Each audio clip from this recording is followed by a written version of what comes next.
ਜਿਨ੍ਹਾਂ ਸਿੰਘਾਂ ਸਿੰਘਣੀਆਂ ਨੇ ਧਰਮ ਹੇਤ ਸੀਸ ਦਿੱਤੇ, ਬੰਦ-ਬੰਦ ਕਟਾਏ, ਖੋਪਰੀਆਂ ਲੁਹਾਈਆਂ, ਚਰਖੜੀਆਂ ਤੇ ਚੜੇ, ਤਨ ਆਰਿਆਂ ਨਾਲ ਚਰਾਏ।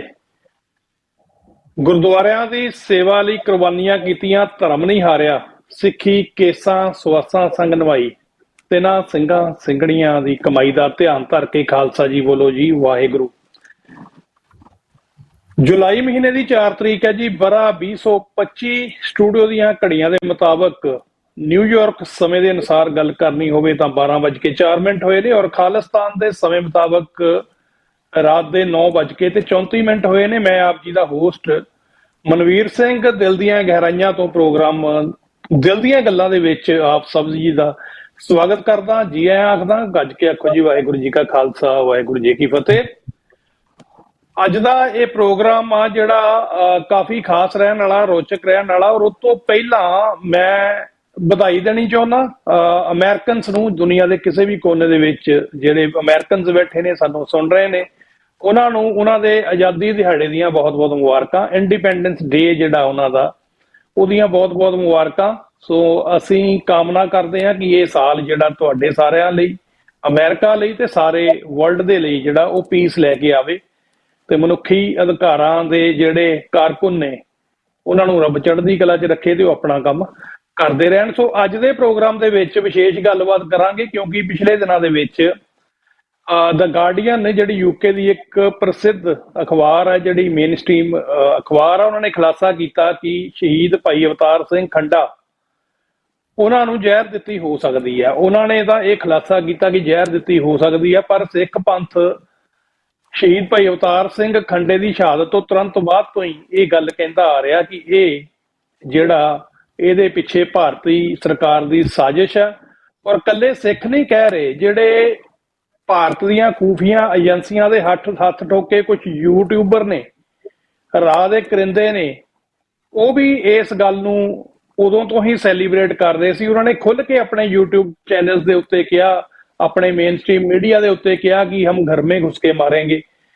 ਭਾਈ ਅਵਤਾਰ ਸਿੰਘ ਖੰਡੇ ਦਾ ਨਾਂ ਲਿਆ ਗਿਆ, ਭਾਈ ਹਰਦੀਪ ਸਿੰਘ ਨਿੱਜਰ ਦਾ ਨਾਂ ਲਿਆ ਗਿਆ, ਔਰ ਇਸ ਗੱਲ ਨੂੰ ਸੈਲੀਬ੍ਰੇਟ ਕੀਤਾ ਗਿਆ ਕਿ ਅਸੀਂ ਉਹਨਾਂ ਨੂੰ ਜਿਹੜਾ ਉਹ ਮਰਵਾਇਆ, ਜਾਣੀ ਕਿ ਜੇ ਅਸੀਂ ਆਪਣੀ ਭਾਸ਼ਾ 'ਚ ਕਹਿਣਾ ਹੋਵੇ ਕਿ ਸ਼ਹੀਦ ਕਰਵਾਇਆ।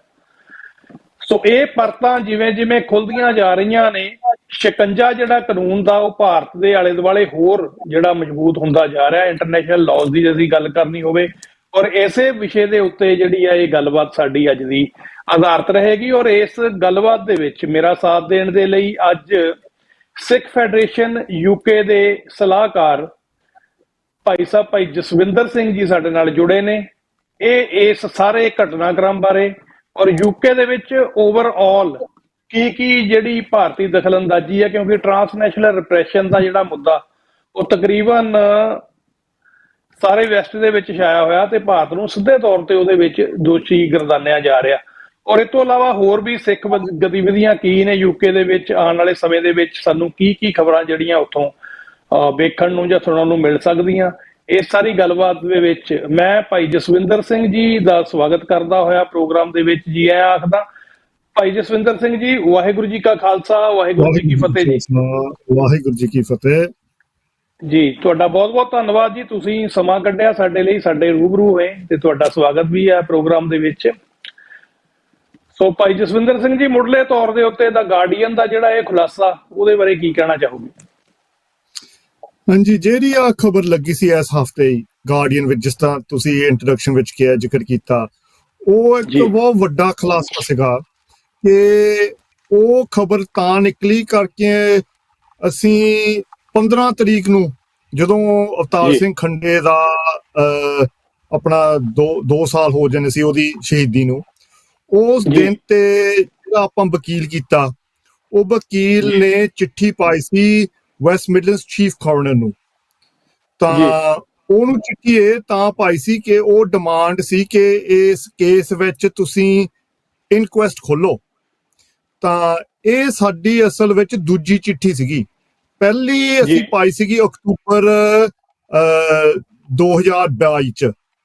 ਤਾਂ ਉਹ ਚਿੱਠੀ ਦਾ ਇਹਨੀ ਜਵਾਬ ਦੇ ਦਿੱਤਾ ਸੀ ਤਾਂ ਕਿ ਅਸੀਂ ਇਨਕੁਐਸਟ ਨਹੀਂ ਖੋਲਣੀ। ਤਾਂ 2 ਰੀਜ਼ਨ ਦਿੱਤੇ ਸੀਗੇ, ਅਸੀਂ ਇਹਨਾਂ ਰੀਜ਼ਨਾਂ 'ਚ ਵੀ ਡੂੰਘਾਈ ਜਾਵਾਂਗੇ, ਪਰ ਹਾਈ ਲੈਵਲ ਵਿੱਚ ਉਹਨੇ ਦੋ ਰੀਜ਼ਨ ਦਿੱਤੇ ਸੀ। ਇੱਕ ਤਾਂ ਮੈਡੀਕਲ ਜਿਹੜਾ ਐਵੀਡੈਂਸ ਸੀ, ਮੈਡੀਕਲ ਐਵੀਡੈਂਸ ਤਾਂ ਉੱਥੇ ਦੇ ਡਾਕਟਰਾਂ ਦਾ ਬਿਆਨ ਸੀ ਕਿ ਇਹ ਸਿੰਪਲ ਸਟ੍ਰੇਟ ਫੋਰਵਰਡ ਮੌਤ ਸੀ, ਇਹਦੇ ਵਿੱਚ ਕੋਈ ਕਹਿ ਲਓ ਸ਼ੱਕ ਵਾਲੀ ਗੱਲ ਨਹੀਂ ਸੀਗੀ ਮੈਡੀਕਲੀ ਤੌਰ ਤੇ। ਤਾਂ ਦੂਜੀ ਪੁਆਇੰਟ ਸੀ ਕਿ ਪੁਲਿਸ ਨੇ, ਵੈਸਟ ਮਿਡਲੈਂਡਸ ਦੀ ਪੁਲਿਸ ਨੇ ਇੱਕ ਬਹੁਤ ਡੂੰਘਾਈ ਵਿੱਚ ਪੂਰੀ ਤਰ੍ਹਾਂ ਦੀ ਇਨਵੈਸਟੀਗੇਸ਼ਨ ਕੀਤੀ ਸੀਗੀ, ਤਾਂ ਉਹਨਾਂ ਨੂੰ ਵੀ ਕੁਝ ਲੱਭਾ ਨਹੀਂ ਸ਼ੱਕੀ। ਸੋ ਉਸ ਦੋ ਰੀਜ਼ਨਾਂ ਤੇ ਕੋਰਨਰ ਨੇ ਵਕੀਲਾਂ ਰਾਹੀਂ ਜਵਾਬ ਦੇ ਦਿੱਤਾ ਸੀ।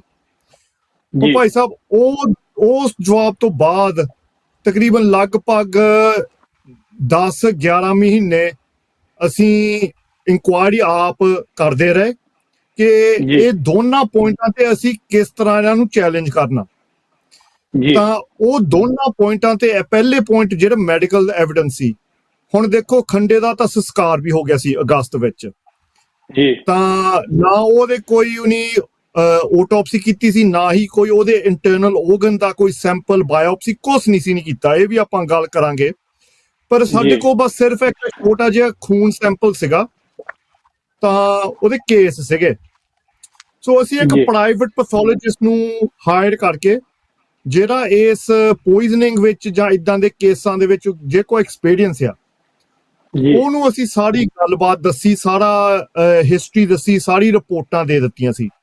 ਤਾਂ ਉਹਨੂੰ ਇਹ ਪੁੱਛਿਆ ਕਿ ਤੁਸੀਂ ਸਾਨੂੰ ਦੱਸੋ ਇਹ ਜਿੰਨਾ ਕੁ ਵੀ ਤੁਹਾਡੇ ਕੋਲ ਇਨਫੋਰਮੇਸ਼ਨ ਹੈਗਾ, ਇਸ ਇਨਫੋਰਮੇਸ਼ਨ ਦੇ ਤੌਰ ਤੇ ਤੁਸੀਂ ਦੱਸੋ ਕਿ ਇਹਦਾ ਮੈਡੀਕਲੀ ਕੀ ਅਸੈਸਮੈਂਟ ਹੋ ਸਕਦਾ।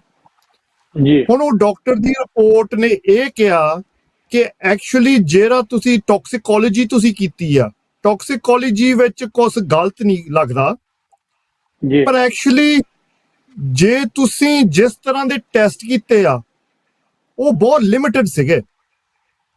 ਤੁਸੀਂ ਤੁਹਾਨੂੰ ਇਸ ਕੇਸ ਵਿੱਚ ਇਹ 4-5 ਹੋਰ ਜਿਹੜੇ ਸਪੈਸ਼ਲਿਸਟ ਟੈਸਟ ਆ ਉਹ ਤੁਹਾਨੂੰ ਕਰਨੇ ਚਾਹੀਦੇ ਸੀ, ਫਿਰ ਹੀ ਤੁਸੀਂ ਜਿੱਦਾਂ ਪੋਇਜ਼ਨਿੰਗ ਰੂਲ ਆਊਟ ਕਰ ਸਕਦੇ ਸੀਗੇ।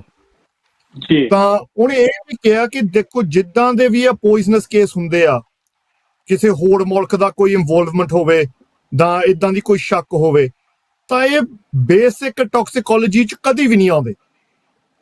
ਇਹ ਹਰੇਕ ਕੇਸ, ਜਿਹੜਾ ਰਸ਼ੀਆ ਦਾ ਲਿਟਵਿਨਯੈਂਕੋ ਕੇਸ ਸੀਗਾ, ਇੱਥੇ ਸੋਲਸਬਰੀ ਇੱਕ ਹੋਰ ਕੇਸ ਸੀਗਾ, ਤਾਂ ਜਾਂ ਜਿਹੜੇ ਪੁਰਾਣੇ ਯਾਸਰ ਅਰਾਫਾਤ ਦਾ ਵੀ ਇਦਾਂ ਹੀ ਹੋਇਆ ਸੀ, ਜਿਹੜੇ ਪੁਰਾਣੇ ਜਿਹੜੇ ਮਰਜ਼ੀ ਕੇਸ ਦੇਖ ਲਓ, ਜਿਹੜੀ ਬੇਸਿਕ ਟੌਕਸਿਕੋਲੋਜੀ ਆ ਉਹਦੇ ਵਿੱਚ ਕੋਈ ਸਿਗਨਲ ਨਹੀਂ ਮਿਲਦਾ ਕਿ ਇਹਦੇ ਵਿੱਚ ਕੋਈ ਗਲਤ ਸੀਗਾ ਜਾਂ ਕੋਈ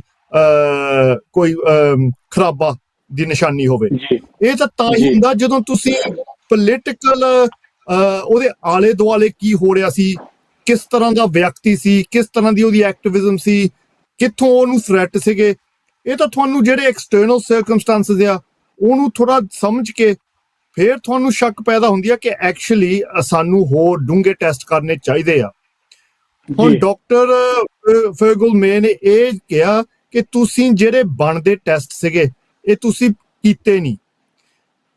ਤਾਂ ਐਕਚੁਅਲੀ ਮੈਡੀਕਲੀ ਜਦੋਂ ਇੱਕ 35 ਸਾਲ ਦਾ ਨੌਜਵਾਨ, 6 ਫੁੱਟ 3 ਨੌਜਵਾਨ ਜਿਹਨੇ ਕਦੀ ਡਾਕਟਰ ਤੇ ਵੀ ਨਹੀਂ ਗਿਆ ਹੋਵੇ, ਉਹਦੀ ਕੰਪਲੀਟ ਮੈਡੀਕਲ ਹਿਸਟਰੀ ਵਿੱਚ ਕੋਈ ਇਸ਼ੂ ਵੀ ਨਹੀਂ ਸੀ ਕਿ ਜਿਸ ਵਿੱਚ ਉਹਨੂੰ ਕੋਈ ਮੈਡੀਸਨ ਵੀ ਦਿੱਤੀ ਹੋਵੇ ਪੈਰਾਸੀਟਾਮੋਲ ਤੋਂ ਬਿਨਾਂ, ਤੁਹਾਡੇ ਹਸਪਤਾਲ ਚ ਆਉਂਦਾ ਤਾਂ 3 ਦਿਨਾਂ ਵਿੱਚ ਉਹ ਪੂਰਾ ਹੋ ਜਾਂਦਾ। ਇਹ ਤਾਂ ਇਹ ਨਫ ਆ ਕਿ ਇਹਦੇ ਕੁਛ ਗਲਤ ਆ, ਕੁਛ ਸਹੀ ਨਹੀਂ ਹੋਇਆ। ਸੋ ਇਹਦੇ ਮੁਤਾਬਕ ਡਾਕਟਰ ਦੀ ਰਿਪੋਰਟ ਸੀ, ਮੈਡੀਕਲੀ ਤੁਸੀਂ ਰੂਲ ਆਊਟ ਨਹੀਂ ਕਰ ਸਕਦੇ ਕਿ ਇਹਨੂੰ ਪੋਇਜ਼ਨਿੰਗ ਹੋਇਆ। ਕਹਿੰਦਾ ਮੈਂ ਇਹ ਕਹਿ ਨਹੀਂ ਸਕਦਾ ਕਿ ਇਹਨੂੰ ਪੋਇਜ਼ਨਿੰਗ ਹੋਈ ਹੋ ਆ, ਕਿਉਂਕਿ ਸੈਂਪਲ ਤੁਸੀਂ ਕੋਈ ਰੱਖਿਆ ਨਹੀਂ। ਤਾਂ ਪਰ ਜਿੰਨਾ ਕੁ ਹੁਣ ਸਾਡੇ ਕੋਲ ਹੈਗਾ, ਜਿਹੜੇ ਆਹ 3-4 ਟੈਸਟ ਆ, ਉਹਨੇ ਇਹ ਵੀ ਦੱਸਿਆ ਕਿ ਆਹ ਟੈਸਟ ਕਰਨੇ ਚਾਹੀਦੇ ਆ, ਤਾਂ ਕਿਹ ਤੋਂ ਕਰਾਉਣੇ ਚਾਹੀਦੇ ਆ, ਜਿਨ੍ਹਾਂ ਕੋਲ ਐਕਸਪਰਟੀਜ਼ ਆ ਉਹਨਾਂ ਦਾ ਵੀ ਪਤਾ ਵੀ ਹੁਣ ਦੱਸ ਦਿੱਤਾ ਰਿਪੋਰਟ ਵਿੱਚ। ਉਹ ਮੈਡੀਕਲ ਜਿਹੜਾ ਉਹਨਾਂ ਦਾ ਰਿਸਪੌਂਸ ਸੀ ਮੈਡੀਕਲੀ, ਤਾਂ ਉਹਨੇ ਚੈਲੰਜ ਕਰ ਦਿੱਤਾ ਕਿ ਐਕਚੁਅਲੀ ਤੁਸੀਂ ਰੂਲ ਆਊਟ ਨਹੀਂ ਕਰ ਸਕਦੇ ਕਿ ਇਹਨੂੰ ਪੋਇਜ਼ਨਿੰਗ ਨਹੀਂ ਸੀ ਦਿੱਤੀ। ਤਾਂ ਇਹ ਤਾਂ ਹੀ ਇਹਦੀ ਜਿਹੜੀ AML ਆ, ਮਾਈਲੋਇਡ ਲਿਊਕੀਮੀਆ, ਇੰਨੀ ਤੇਜ਼ੀ ਨਾਲ ਉਹਦੇ ਸਰੀਰ ਵਿੱਚ ਫੈਲ ਕੇ ਉਹਦੀ ਡੈਥ ਹੁੰਦੀ ਆ। ਸੋ ਦੂਜਾ ਪੱਖ ਸੀ ਜਿਹੜੀ ਪੁਲਿਸ ਦੀ ਇਨਵੈਸਟੀਗੇਸ਼ਨ। ਭਾਈ ਸਾਹਿਬ ਪੁਲਿਸ ਨੇ ਆਪਣੇ ਬਿਆਨ ਵੀ ਪਾਇਆ ਸੀ, ਉਹਨਾਂ ਨੇ ਪੋਲੀਟੀਸ਼ੀਅਨਾਂ ਨੂੰ ਇੰਗਲੈਂਡ ਦੀ ਪਾਰਲੀਮੈਂਟ ਤੱਕ ਵੀ ਇਹ ਗੱਲ ਪਹੁੰਚੀ ਸੀ ਕਿ ਖੰਡੇ ਦੇ ਕੇਸ ਵਿੱਚ ਪੂਰੀ ਜਾਂਚ ਹੋਈ ਸੀ, ਤਾਂ ਪੂਰੀ ਇਨਵੈਸਟੀਗੇਸ਼ਨ ਹੋਈ ਸੀ। ਸੋ ਇਸ ਪੁਆਇੰਟ ਨੂੰ ਵੀ ਚੈਲੰਜ ਕੀਤਾ ਸੀ ਜਦੋਂ ਆਪਾਂ ਵੈਸਟ ਮਿਡਲੈਂਡਸ ਪੁਲਿਸ ਦੇ ਸਭ ਤੋਂ ਸੀਨੀਅਰ ਅਫਸਰ, ਤੁਸੀਂ ਕਹਿ ਲਓ ਜਿੱਦਾਂ ਇੰਡੀਆ ਵਿੱਚ ਡੀਜੀਪੀ ਹੁੰਦਾ ਸਟੇਟ ਦਾ, ਉਸ ਲੈਵਲ ਤੇ ਚੀਫ ਕਨਸਟੇਬਲ ਹੁੰਦਾ, ਚੀਫ ਕਨਸਟੇਬਲ ਨਾਲ ਅਸੀਂ 3 ਵਾਰੀ ਮਿਲੇ ਤਾਂ 2024 ਚ, ਫਰਵਰੀ ਵਿੱਚ, ਜੂਨ ਵਿੱਚ ਤਾਂ ਅਗਸਤ ਵਿੱਚ।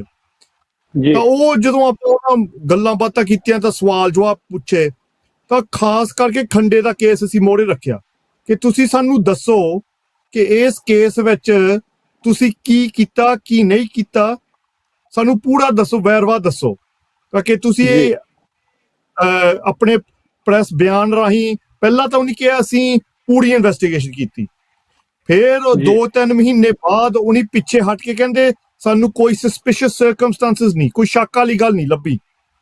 ਉਹ ਆਪਣੀ ਪੋਜੀਸ਼ਨ ਹੀ ਬਦਲ ਗਿਆ। ਤਾਂ ਅਸੀਂ ਫਿਰ ਸਵਾਲ ਪੁੱਛੇ ਕਿ ਤੁਸੀਂ ਦੱਸੋ ਕਿ ਸਭ ਤੋਂ ਪਹਿਲਾਂ ਇਹਦਾ ਕ੍ਰਾਈਮ ਰੈਫਰੈਂਸ ਨੰਬਰ ਕੀ ਆ। ਉਹਨਾਂ ਕੋ ਭਾਈ ਸਾਹਿਬ ਕ੍ਰਾਈਮ ਦਾ ਰਿਕਾਰਡ ਵੀ ਨਹੀਂ ਸੀਗਾ। ਤਾਂ ਜਦੋਂ ਪੁੱਛਿਆ ਤੁਸੀਂ ਦੱਸੋ, ਤੁਸੀਂ ਅਵਤਾਰ ਸਿੰਘ ਦੇ ਘਰ ਗਏ ਸੀ, ਤੁਸੀਂ ਉਹਦੇ ਯਾਰ ਦੋਸਤਾਂ ਨੂੰ ਪੁੱਛਗਿੱਛ ਕੀਤੀ, ਤੁਸੀਂ ਉਹਦੇ ਮੂਵਮੈਂਟ ਟਰੇਸ ਕੀਤੇ, ਤੁਸੀਂ ਉਹਦਾ ਫੋਨ ਦੇਖਿਆ, ਤੁਸੀਂ ਉਹਦਾ ਲੈਪਟਾਪ ਦੇਖਿਆ, ਤੁਸੀਂ ਉਹਦੇ ਕੰਮਕਾਰ ਆਉਣਾ ਜਾਣਾ ਦੇਖਿਆ, ਜਾਂ ਹੋਰ ਤੁਸੀਂ ਕਿਹਦੀਆਂ ਸਟੇਟਮੈਂਟਾਂ ਲਈਆਂ। ਇਹ ਤਾਂ ਬੇਸਿਕ ਹੁੰਦਾ ਨਾ। ਉਹਨਾਂ ਦਾ ਜਵਾਬ ਕਿ ਇਹ ਕੁਛ ਵੀ ਨਹੀਂ ਹੋਇਆ। ਉਹ ਅਸੀਂ ਚੈਲੰਜ ਕੀਤਾ, ਫਿਰ ਜੇ ਇਹੀ ਨਹੀਂ ਕੀਤਾ ਤੁਸੀਂ ਇਨਵੈਸਟੀਗੇਸ਼ਨ ਕੀਤੀ ਕੀ। ਤਾਂ ਇਹਦੇ ਵਿੱਚੋਂ ਫਿਰ ਉਹ ਦੂਜੀ ਮੀਟਿੰਗ ਵਿੱਚ ਕਹਿੰਦਾ ਮੈਂ ਪੁੱਛ ਗਿੱਛ ਕੇ ਜਿਹੜੇ ਇਨਵੈਸਟੀਗੇਟਰ ਆਫਿਸਰ ਸੀ ਉਹਨਾਂ ਨੂੰ ਮੈਂ ਪੁੱਛ ਕੇ ਮੈਂ ਆਊਂਗਾ ਮੁੜ ਕੇ। ਚਲੋ ਠੀਕ ਆ। ਉਹ ਦੂਜੀ ਮੀਟਿੰਗ ਵਿੱਚ ਆਇਆ ਤਾਂ ਉੱਥੇ ਫਿਰ ਮੰਨਿਆ ਕਿ ਇਹ ਜਿਹੜਾ ਤੁਸੀਂ ਗੱਲਾਂ ਕਰ ਰਹੇ ਆ ਇਨਵੈਸਟੀਗੇਸ਼ਨ, ਇਹ ਕੋਈ ਨਹੀਂ ਹੋਇਆ, ਪਰ ਇਨਵੈਸਟੀਗੇਸ਼ਨ ਇਕੱਲੇ ਇਹ ਚੀਜ਼ਾਂ ਤੇ ਨਹੀਂ ਹੁੰਦੀ। ਅਸੀਂ ਕਿਹਾ ਫਿਰ ਦੱਸੋ ਹੋਰ ਕੀ ਕੀਤਾ। ਐਕਚੁਅਲੀ ਉਹ ਕੋਈ ਗੱਲ ਨਾ ਆਵੇ, ਐਂਡ ਵਿੱਚ ਭਾਈ ਸਾਹਿਬ ਇਹੀ ਹੋਇਆ ਕਿ ਉਹਨੇ ਡਾਕਟਰ ਦੀ ਰਿਪੋਰਟ ਪੜ੍ਹੀ ਤੇ ਉਹਨੇ ਇੱਕ ਡਾਕਟਰ ਦੇ ਰਿਪੋਰਟ ਤੋਂ, ਕੰਸਲਟੈਂਟ ਤੋਂ ਰਿਪੋਰਟ ਤੋਂ ਇਹ ਨਤੀਜਾ ਕੱਢ ਲਿਆ ਕਿ ਇੱਥੇ ਕੁਛ ਗਲਤ ਨਹੀਂ ਹੋਇਆ। ਫਿਰ ਅਸੀਂ ਪੁੱਛਿਆ ਜਿਹੜਾ ਇਨਵੈਸਟੀਗੇਟਰ ਆਫਿਸਰ ਸੀ ਕੀ ਉਹ ਡਾਕਟਰ ਸੀ, ਕੀ ਉਹ ਮੈਡੀਕਲੀ ਟ੍ਰੇਨਡ ਪੁਲਿਸ ਆਫਿਸਰ ਆ ਜਿਹੜਾ ਡਾਕਟਰ ਦੀ ਰਿਪੋਰਟ ਨੂੰ ਇੰਨੀ ਡੂੰਘਾਈ ਵਿੱਚ ਸਮਝ ਕੇ ਸਾਬਤ ਕਰ ਦੇਵੇ ਕਿ ਇੱਥੇ ਕੋਈ ਕ੍ਰਿਮੀਨਲ ਕੇਸ ਵੀ ਨਹੀਂ ਬਣਦਾ। ਉਹ ਕਹਿੰਦਾ ਨਹੀਂ। ਸੋ ਇਹ ਟੋਟਲ ਕਹਿ ਲਓ ਨੈਗਲੀਜੈਂਸ ਸੀਗੀ ਪੁਲਿਸ ਵੱਲੋਂ।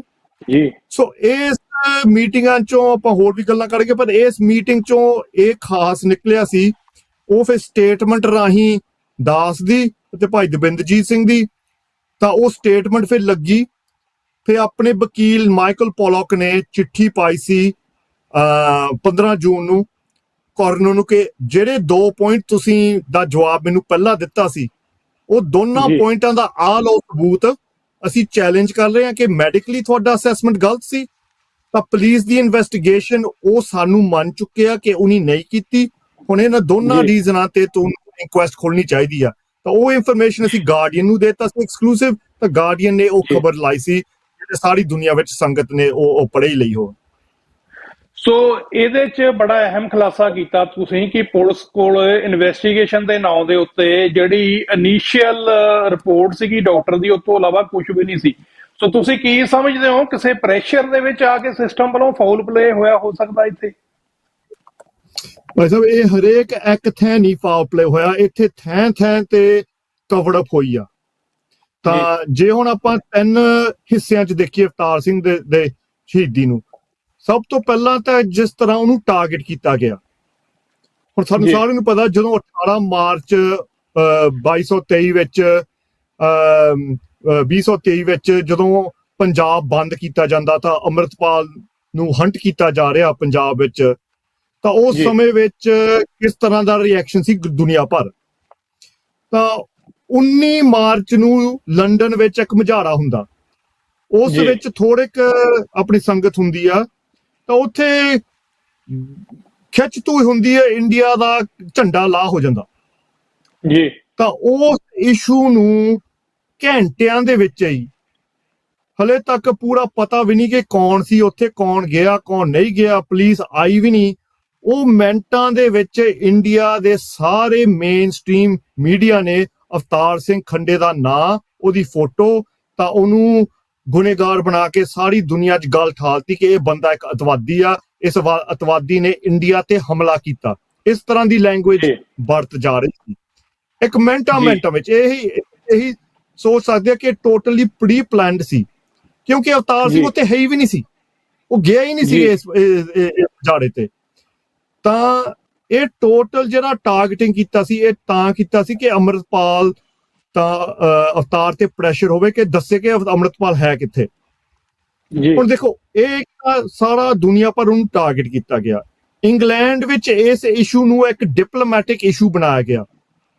ਇੰਡੀਆ ਦੇ ਫੋਰਨ ਅਫੇਅਰਸ ਨੇ ਮਿਨਿਸਟਰ ਨੇ ਇੱਥੇ ਦੇ ਫੋਰਨ ਸੈਕਟਰੀ ਤਾਂ ਹੋਮ ਸੈਕਟਰੀ ਨੂੰ ਫੋਨ ਕੀਤਾ ਕਿ ਇਹ ਸਾਡੀ ਸੋਵਰਨਟੀ ਤੇ ਹਮਲਾ ਆ, ਤਾਂ ਇਹ ਤੇ ਸਖਤ ਤੋਂ ਸਖਤ ਐਕਸ਼ਨ ਲਿਆ ਜਾਵੇ। ਹੁਣ ਇੱਥੇ ਇੰਗਲੈਂਡ ਦੇ ਵਿੱਚ ਤਾਂ ਕੋਈ ਕਾਨੂੰਨ ਨਹੀਂ ਤੋੜਿਆ, ਇਹ ਤਾਂ ਆਪਣਾ ਰਾਈਟ ਟੂ ਪ੍ਰੋਟੈਸਟ ਆ। ਸੋ ਪਰ ਇੰਡੀਆ ਨੇ ਬਹੁਤ ਵੱਡੀ ਇਸ਼ੂ ਨੂੰ ਬਣਾਇਆ ਸੀ। ਸੋ ਇਹਦਾ ਮਤਲਬ ਇਹ ਆ ਕਿ ਇੱਥੇ ਦੀ ਸਰਕਾਰ ਨੂੰ, ਇੱਥੇ ਦੀ ਇੰਟੈਲੀਜੈਂਸ ਸਰਵਿਸਿਜ਼ ਨੂੰ, ਤਾਂ ਇੱਥੇ ਦੀ ਪੁਲਿਸ ਸਰਵਿਸਿਜ਼ ਨੂੰ ਪੂਰਾ ਪਤਾ ਸੀ ਕਿ ਇਹ ਇਨਸੀਡੈਂਟ ਆ। ਜਿਹੜੀ ਵੈਸਟਮਿੰਸਟਰ ਪੁਲਿਸ ਆ, ਲੰਡਨ ਦੀ ਪੁਲਿਸ, ਮੈਟ ਪੁਲਿਸ, ਉਹਨਾਂ ਨੇ ਤਾਂ ਖੰਡੇ ਨੂੰ ਕਲੀਅਰ ਹੀ ਕਰ ਦਿੱਤਾ ਕਿ ਇਹ ਤਾਂ ਬੰਦਾ ਹੈ ਹੀ ਨਹੀਂ ਸੀ। ਤੁਸੀਂ ਇਹਦਾ ਨਾਂ ਲਈ ਜਾਂਦੇ ਬਾਰ-ਬਾਰ, ਇਹ ਬੰਦਾ ਇੱਥੇ ਹੈ ਹੀ ਵੀ ਨਹੀਂ ਸੀ। ਉਹ ਪੁਲਿਸ ਵੱਲੋਂ ਨਾ ਕੋਈ ਖੰਡੇ ਦਾ ਕੋਈ ਇਸ਼ੂ ਆ, ਨਾ ਹੀ ਉਹ ਅਰੈਸਟ ਹੋਇਆ, ਨਾ ਹੀ ਉਹਦੀ ਕੁਐਸਚਨਿੰਗ ਹੀ ਹੋਈ। ਪਰ ਬਾਰ-ਬਾਰ ਇਹੀ ਕਹੀ ਜਾਂਦਾ ਸੀ ਮੀਡੀਆ ਤੇ ਕਿ ਖੰਡੇ ਨੂੰ ਇੱਥੇ ਚੱਕ ਲਿਆ, ਉੱਥੋਂ ਚੱਕ ਲਿਆ, ਆ ਹੋ ਗਿਆ। ਸੋ ਕਹਿਣ ਦਾ ਭਾਵ ਇਹ ਸੀ ਕਿ ਉਸ ਟਾਈਮ ਤੇ ਪ੍ਰੈਸ਼ਰ ਬਹੁਤ ਪੈਂਦਾ ਸੀ। ਹੁਣ ਸਾਨੂੰ ਇਹ ਵੀ ਪਤਾ ਕਿ ਅਵਤਾਰ ਨੂੰ ਇੰਡੀਆ ਦੇ ਪੁਲਿਸ ਅਫਸਰਾਂ ਨੇ ਫੋਨ ਕੀਤਾ, ਉਹਨੂੰ ਧਮਕੀਆਂ ਵੀ ਦਿੱਤੀਆਂ। ਮਾਤਾ ਚਰਨਜੀਤ ਕੌਰ ਤੇ ਉਹਦੀ ਭੈਣ, ਖੰਡੇ ਦੀ ਭੈਣ ਜਸਪ੍ਰੀਤ ਕੌਰ ਨੂੰ ਵੀ ਚੁੱਕਿਆ ਗਿਆ। 4 ਦਿਨ ਲਗਾਤਾਰ 11 ਅਪ੍ਰੈਲ ਤੋਂ ਲੈ ਕੇ 14 ਅਪ੍ਰੈਲ ਤੱਕ, 15 ਅਪ੍ਰੈਲ ਤੱਕ ਰੋਜ਼ 8 ਵਜੇ ਸਵੇਰ ਨੂੰ 11 ਵਜੇ ਸ਼ਾਮ ਤੱਕ ਪੁਲਿਸ ਹਿਰਾਸਤ ਵਿੱਚ ਰੱਖਿਆ ਜਾਂਦਾ।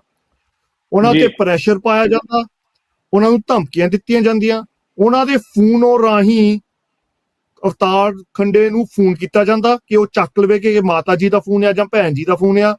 ਚੱਕ ਕੇ ਫਿਰ ਪੁਲਿਸ ਉਹਨੂੰ ਇੰਟੈਰੋਗੇਟ ਕਰ ਰਹੀ ਆ, ਧਮਕੀਆਂ ਦਿੰਦੇ ਆ।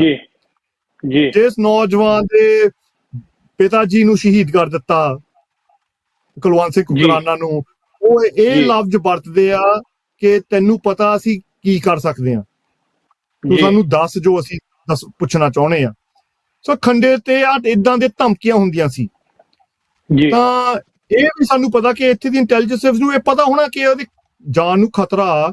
ਇੰਟਰਨੈਟ ਰਾਹੀਂ, ਮੀਡੀਆ ਰਾਹੀਂ ਉਹਨੂੰ ਧਮਕੀਆਂ ਵੀ ਕਿ ਇੰਡੀਆ ਦਾ ਨੰਬਰ 1 ਟਾਰਗੇਟ ਆ, ਇਹ ਐਨਮੀ ਆਫ ਦ ਸਟੇਟ ਆ, ਬੰਦਾ ਕੰਪਲੀਟਲੀ ਬੇਕਸੂਰ ਆ। ਸੋ ਪਹਿਲਾਂ ਤਾਂ ਇਹ ਸਟੈਪ ਆ। ਦੂਜਾ ਸਟੈਪ ਫੇ ਹੁੰਦਾ ਜਦੋਂ ਇੱਕਦਮ ਹੁਣ 4 ਜੂਨ ਨੂੰ ਆਪਣਾ 1984 ਦਾ ਬਹੁਤ ਵੱਡਾ ਘੱਲੂਘਾਰਾ ਪ੍ਰੋਗਰਾਮ ਲੰਡਨ ਸੀਗਾ। ਉੱਥੇ ਖੰਡਾ ਨਾਲ ਸੀ, ਸਾਰਾ ਦਿਨ ਆਪਾਂ ਨਾਲ ਘੁੰਮਦੇ ਫਿਰਦੇ ਗੱਲਾਂ ਕਰਦੇ ਰਹੇ। ਬਿਲਕੁਲ ਤੁਸੀਂ ਕਹਿ ਸਕਦੇ ਕੋਈ ਇਸ਼ੂ ਨਹੀਂ ਸੀ ਉਹਦੀ ਸਿਹਤ ਨੂੰ। ਫਿਰ 1 ਹਫ਼ਤਾ ਬਾਅਦ ਉਹਦੀ ਤਬੀਅਤ ਖਰਾਬ ਹੁੰਦੀ ਆ, ਤਾਂ ਉਹ ਹਸਪੀਟਲ ਚਲ ਜਾਂਦਾ ਕਿ ਲੱਤ ਵਿੱਚ ਦਰਦ ਆ, ਤਾਂ ਛਾਤੀ ਵਿੱਚ ਥੋੜਾ ਦਰਦ ਸੀ। ਉਹ ਹਸਪੀਟਲ ਜਾਂਦਾ ਤਾਂ ਮੰਡੇ ਮਾਰਨਿੰਗ 12 ਤਰੀਕ ਨੂੰ ਜਦੋਂ ਉਹਨੂੰ ਮੂਵ ਕੀਤਾ ਜਾਂਦਾ, ਉਸ ਹਸਪੀਟਲ ਨੇ ਟੈਸਟ ਕੀਤੇ ਤਾਂ ਕਹਿੰਦੇ ਇਹਨੂੰ ਕੈਂਸਰ ਆ। ਹੁਣ ਇਹ ਬੰਦਾ ਕਦੀ ਵੀ ਡਾਕਟਰ ਨਹੀਂ ਗਿਆ, ਕਦੀ ਵੀ ਇਹ ਕਿਤੇ ਗਿਆ ਹੀ ਨਹੀਂ, ਕੋਈ ਇਹਨੂੰ ਇਸ਼ੂ ਨਹੀਂ। ਤਾਂ ਇੱਕਦਮ ਉਹਨੇ ਕਹਿ ਲਓ ਅਸੈਸਮੈਂਟ ਕੀਤਾ। ਚਲੋ ਸਾਡੇ ਕੋਲ ਡਾਕਟਰ ਨਾਲ ਗੱਲਾਂ ਹੋਈਆਂ, ਡਾਕਟਰ ਕਹਿੰਦਾ ਸਾਨੂੰ ਇਹਦਾ ਬਾਲਾ ਫਿਕਰ ਨਹੀਂ, ਇਹਦੀ ਟ੍ਰੀਟਮੈਂਟ ਵੀ ਹੋ ਜਾਂਦੀ ਆ, ਸਾਨੂੰ ਇਹ ਫਿਕਰ ਹੈ ਕਿ ਇਹਨੂੰ ਬਲੱਡ ਕਲੌਟ ਨਾ ਹੋ ਜਾਵੇ। ਚਲੋ ਉਹ ਵੀ ਮੈਨੇਜ ਕਰਦੇ ਆ, ਕਈਆਂ ਨੂੰ ਬਲੱਡ ਕਲੌਟ ਹੁੰਦੇ ਰਹਿੰਦੇ ਆ। ਪਰ ਦੇਖੋ ਭਾਈ ਸਾਹਿਬ, ਇਹ ਦਿਨਾਂ ਦੇ ਵਿੱਚ ਹੀ, ਇਹ ਮੰਡੇ ਦੀ ਗੱਲ ਆ, ਵੈਨਸਡੇ ਦੁਪਹਿਰ ਨੂੰ ਇਹਨੀ ਆਪੇ ਡਾਕਟਰਾਂ ਨੇ ਆਪੋ ਆਪ ਡਿਸੀਜਨ ਬਣਾਤਾ ਕਿ ਇਹਨੂੰ ਕੋਮਾ ਚ ਪਾ ਦੇਣਾ। ਫਿਰ ਅਵਤਾਰ ਸਿੰਘ ਨੂੰ ਕੋਮਾ ਚ ਪਾ ਦਿੰਦੇ ਆ। ਕੋਮਾ ਚੋਂ ਪਾ ਕੇ ਉਹ ਮੁੜ ਕੇ ਉੱਠਦਾ ਹੀ ਨਹੀਂ। ਫਿਰ ਥਰਸਡੇ ਤੜਕੇ ਜਾਏ 1 ਵਜੇ ਇਹ ਆਖਰੀ ਸਵਾਸ ਲੈ ਲੈਂਦੇ ਆ। ਸੋ ਕਿਹੜਾ ਜੀ। ਬੰਦਾ ਤੁਸੀਂ 3 ਦਿਨਾਂ ਦੇ ਵਿੱਚ ਕੀ ਉੱਥੇ ਆਉਣੀ ਜਾਣੀ ਸੀ, ਕੀ ਹੁੰਦਾ ਸੀ। ਹੁਣ ਇਸ time to time India media ਦੱਸਦਿਆ ਰਿਹਾ ਕਿ ਅਵਤਾਰ ਸਿੰਘ ਹਸਪੀਟਲ ਚਲ ਗਿਆ, ਉਹ ਨਾਲ ਰਨਿੰਗ ਕਮੈਂਟਰੀ ਕਰਦੇ ਆ ਕਿ ਉਹਨੂੰ ਪੋਇਜ਼ਨਿੰਗ ਹੋ ਗਈ, ਉਹਨੂੰ ਕੈਂਸਰ, ਬਲੱਡ ਕੈਂਸਰ ਹੋ ਗਈ। ਤਾਂ ਹਲੇ ਤੱਕ ਅਸੀਂ ਕਿਸੇ ਨੂੰ ਦੱਸਿਆ ਹੀ ਨਹੀਂ ਕਿ ਉਹਦੀ ਮੌਤ ਹੋ ਗਈ। ਤਾਂ ਉਹ ਇੰਟਰਨੈਟ ਤੇ ਦੱਸ ਰਹੇ ਕਿ ਅਵਤਾਰ ਸਿੰਘ ਖੰਡੇ ਨੂੰ ਅਸੀਂ ਮਾਰ ਦਿੱਤਾ। ਇਹ ਲੈਂਗੁਏਜ ਵਰਤਦੇ ਸੀਗੇ, ਉਹਨੂੰ ਐਲੀਮੀਨੇਟ, ਉਹਨੂੰ ਸੈਪਰੇਟ ਕਰ ਦਿੱਤਾ। ਸੋ ਇਹ ਸੀ ਉਹਦੀ ਡੈਥ ਤੱਕ। ਭਾਈ ਸਾਹਿਬ ਹੁਣ ਜਿਹੜਾ ਬਾਅਦ ਚ ਹੋਇਆ, ਇਹ ਸਾਰਾ ਬ੍ਰਿਟਨ ਦੀ ਸਰਕਾਰ ਤੇ ਬਹੁਤ ਵੱਡੇ ਸਵਾਲ ਉੱਠਦੇ ਆ ਕਿ ਪਹਿਲਾਂ ਤਾਂ ਹਸਪੀਟਲ ਵਿੱਚ ਉਹਨੇ ਸਾਨੂੰ ਕਨਫਰਮ ਕੀਤਾ ਸੀ ਕਿ ਅਵਤਾਰ ਸਿੰਘ ਦੀ ਇਸ ਬੋਡੀ ਨੂੰ ਅਸੀਂ ਪ੍ਰੀਜ਼ਰਵ ਕਰਨਾ, ਕਿਉਂਕਿ ਨੈਸ਼ਨਲ ਕ੍ਰਾਈਮ ਏਜੰਸੀ ਜਿਹੜੀ ਸਭ ਤੋਂ ਵੱਡੀ ਉੱਚੀ ਕ੍ਰਾਈਮ ਏਜੰਸੀ ਆ, ਉਹਨਾਂ ਦਾ ਸੁਨੇਹਾ ਆਇਆ ਕਿ ਇਹ ਬਹੁਤ ਵੱਡਾ ਹਾਈ ਪ੍ਰੋਫਾਈਲ ਕੇਸ ਆ ਜੀ। ਸੋ ਇੱਕ ਪਾਸੇ ਉਹਨੇ ਸਾਨੂੰ ਇਹ ਦੱਸ ਦਿੱਤਾ ਸੀ ਦੂਜੇ ਦਿਨ ਫਰਾਈਡੇ, ਕਿਸੇ ਨੂੰ ਬੋਡੀ ਨੂੰ, ਸਰੀਰ ਨੂੰ ਦੇਖਣ ਵੀ ਨਹੀਂ ਦਿੱਤਾ। ਉਹ ਤੋਂ ਬਾਅਦ ਫਿਰ ਪੁਲਿਸ ਤੱਕ ਰਿਪੋਰਟ ਵੀ ਚਲ ਗਈ, ਪੁਲਿਸ ਆਈ ਵੀ, ਆਪਣੇ ਜਗਜੀਤ ਸਿੰਘ ਜੀਤੇ ਨਾਲ ਇੰਟਰਵਿਊ ਵੀ ਕੀਤੀ 3 ਘੰਟਿਆਂ ਦੀ। ਤਾਂ ਈਮੇਲ ਰਾਹੀਂ ਆਪਾਂ ਸਾਰਾ ਉੱਥੇ ਇਨਫੋਰਮੇਸ਼ਨ ਦੇ ਦਿੱਤਾ ਕਿ ਕਿੱਦਾਂ ਉਹਨੂੰ ਧਮਕੀਆਂ ਮਿਲ ਰਹੀਆਂ ਸੀ, ਕਿਸ ਤਰ੍ਹਾਂ ਦਾ ਉਹਨੂੰ ਟਾਰਗੇਟ ਕੀਤਾ ਜਾਂਦਾ ਸੀ। ਤਾਂ ਬਾਕੀ ਵੀ ਸੀਗਾ ਕਿ ਤੁਸੀਂ ਜਿਹਨੂੰ ਮਰਜ਼ੀ ਨਾਲ ਗੱਲ ਕਰਨੀ ਆ, ਅਸੀਂ ਅਰੇਂਜਮੈਂਟ ਕਰ ਲਵਾਂਗੇ ਜੀ। ਹੁਣ ਮੰਡੇ ਵੀਕਐਂਡ ਲੰਘ ਕੇ ਮੰਡੇ ਕੋਰਨਰ ਦੀ ਈਮੇਲ ਆਉਂਦੀ ਹੈ ਕਿ ਡੈਥ ਸਰਟੀਫਿਕੇਟ ਲੈ ਲਓ ਸਾਤੋਂ। ਅਸੀਂ ਕਿਹਾ ਹੈ ਆ ਕਿੱਦਾਂ ਤੁਸੀਂ ਤਿਆਰ ਕਰ ਲਿੱਤਾ, ਆਟੋਪਸੀ ਹੋ ਗਈ, ਆਪਣੀ ਪੋਸਟਮਾਰਟਮ ਹੋ ਗਈ। ਕਹਿੰਦੀ ਨਹੀਂ, ਮੈਨੂੰ ਲੋੜ ਨਹੀਂ, ਇਹ ਕਰਨ ਦੀ ਲੋੜ ਨਹੀਂ, ਤੁਸੀਂ ਇਹ ਵੈਰੀ ਸਿੰਪਲ, ਵੈਰੀ ਕਲੀਅਰ ਆ ਕਿਉਂ ਉਹਦੀ ਡੈਥ ਹੋਈ ਆ। ਤਾਂ ਉਹਦਾ ਫਿਰ ਜਵਾਬ ਅਸੀਂ ਫਿਰ ਦਿੰਦੇ ਰਹੇ ਕਿ ਨਹੀਂ, ਅਸੀਂ ਨਹੀਂ ਮੰਨਦੇ, ਤੁਸੀਂ ਇਹਨੂੰ ਬਹੁਤ ਰਸ਼ ਕਰ ਰਹੇ ਆ, ਤਾਂ ਪੂਰੀ ਤੁਸੀਂ ਪੋਸਟਮਾਰਟਮ ਕਰੋ।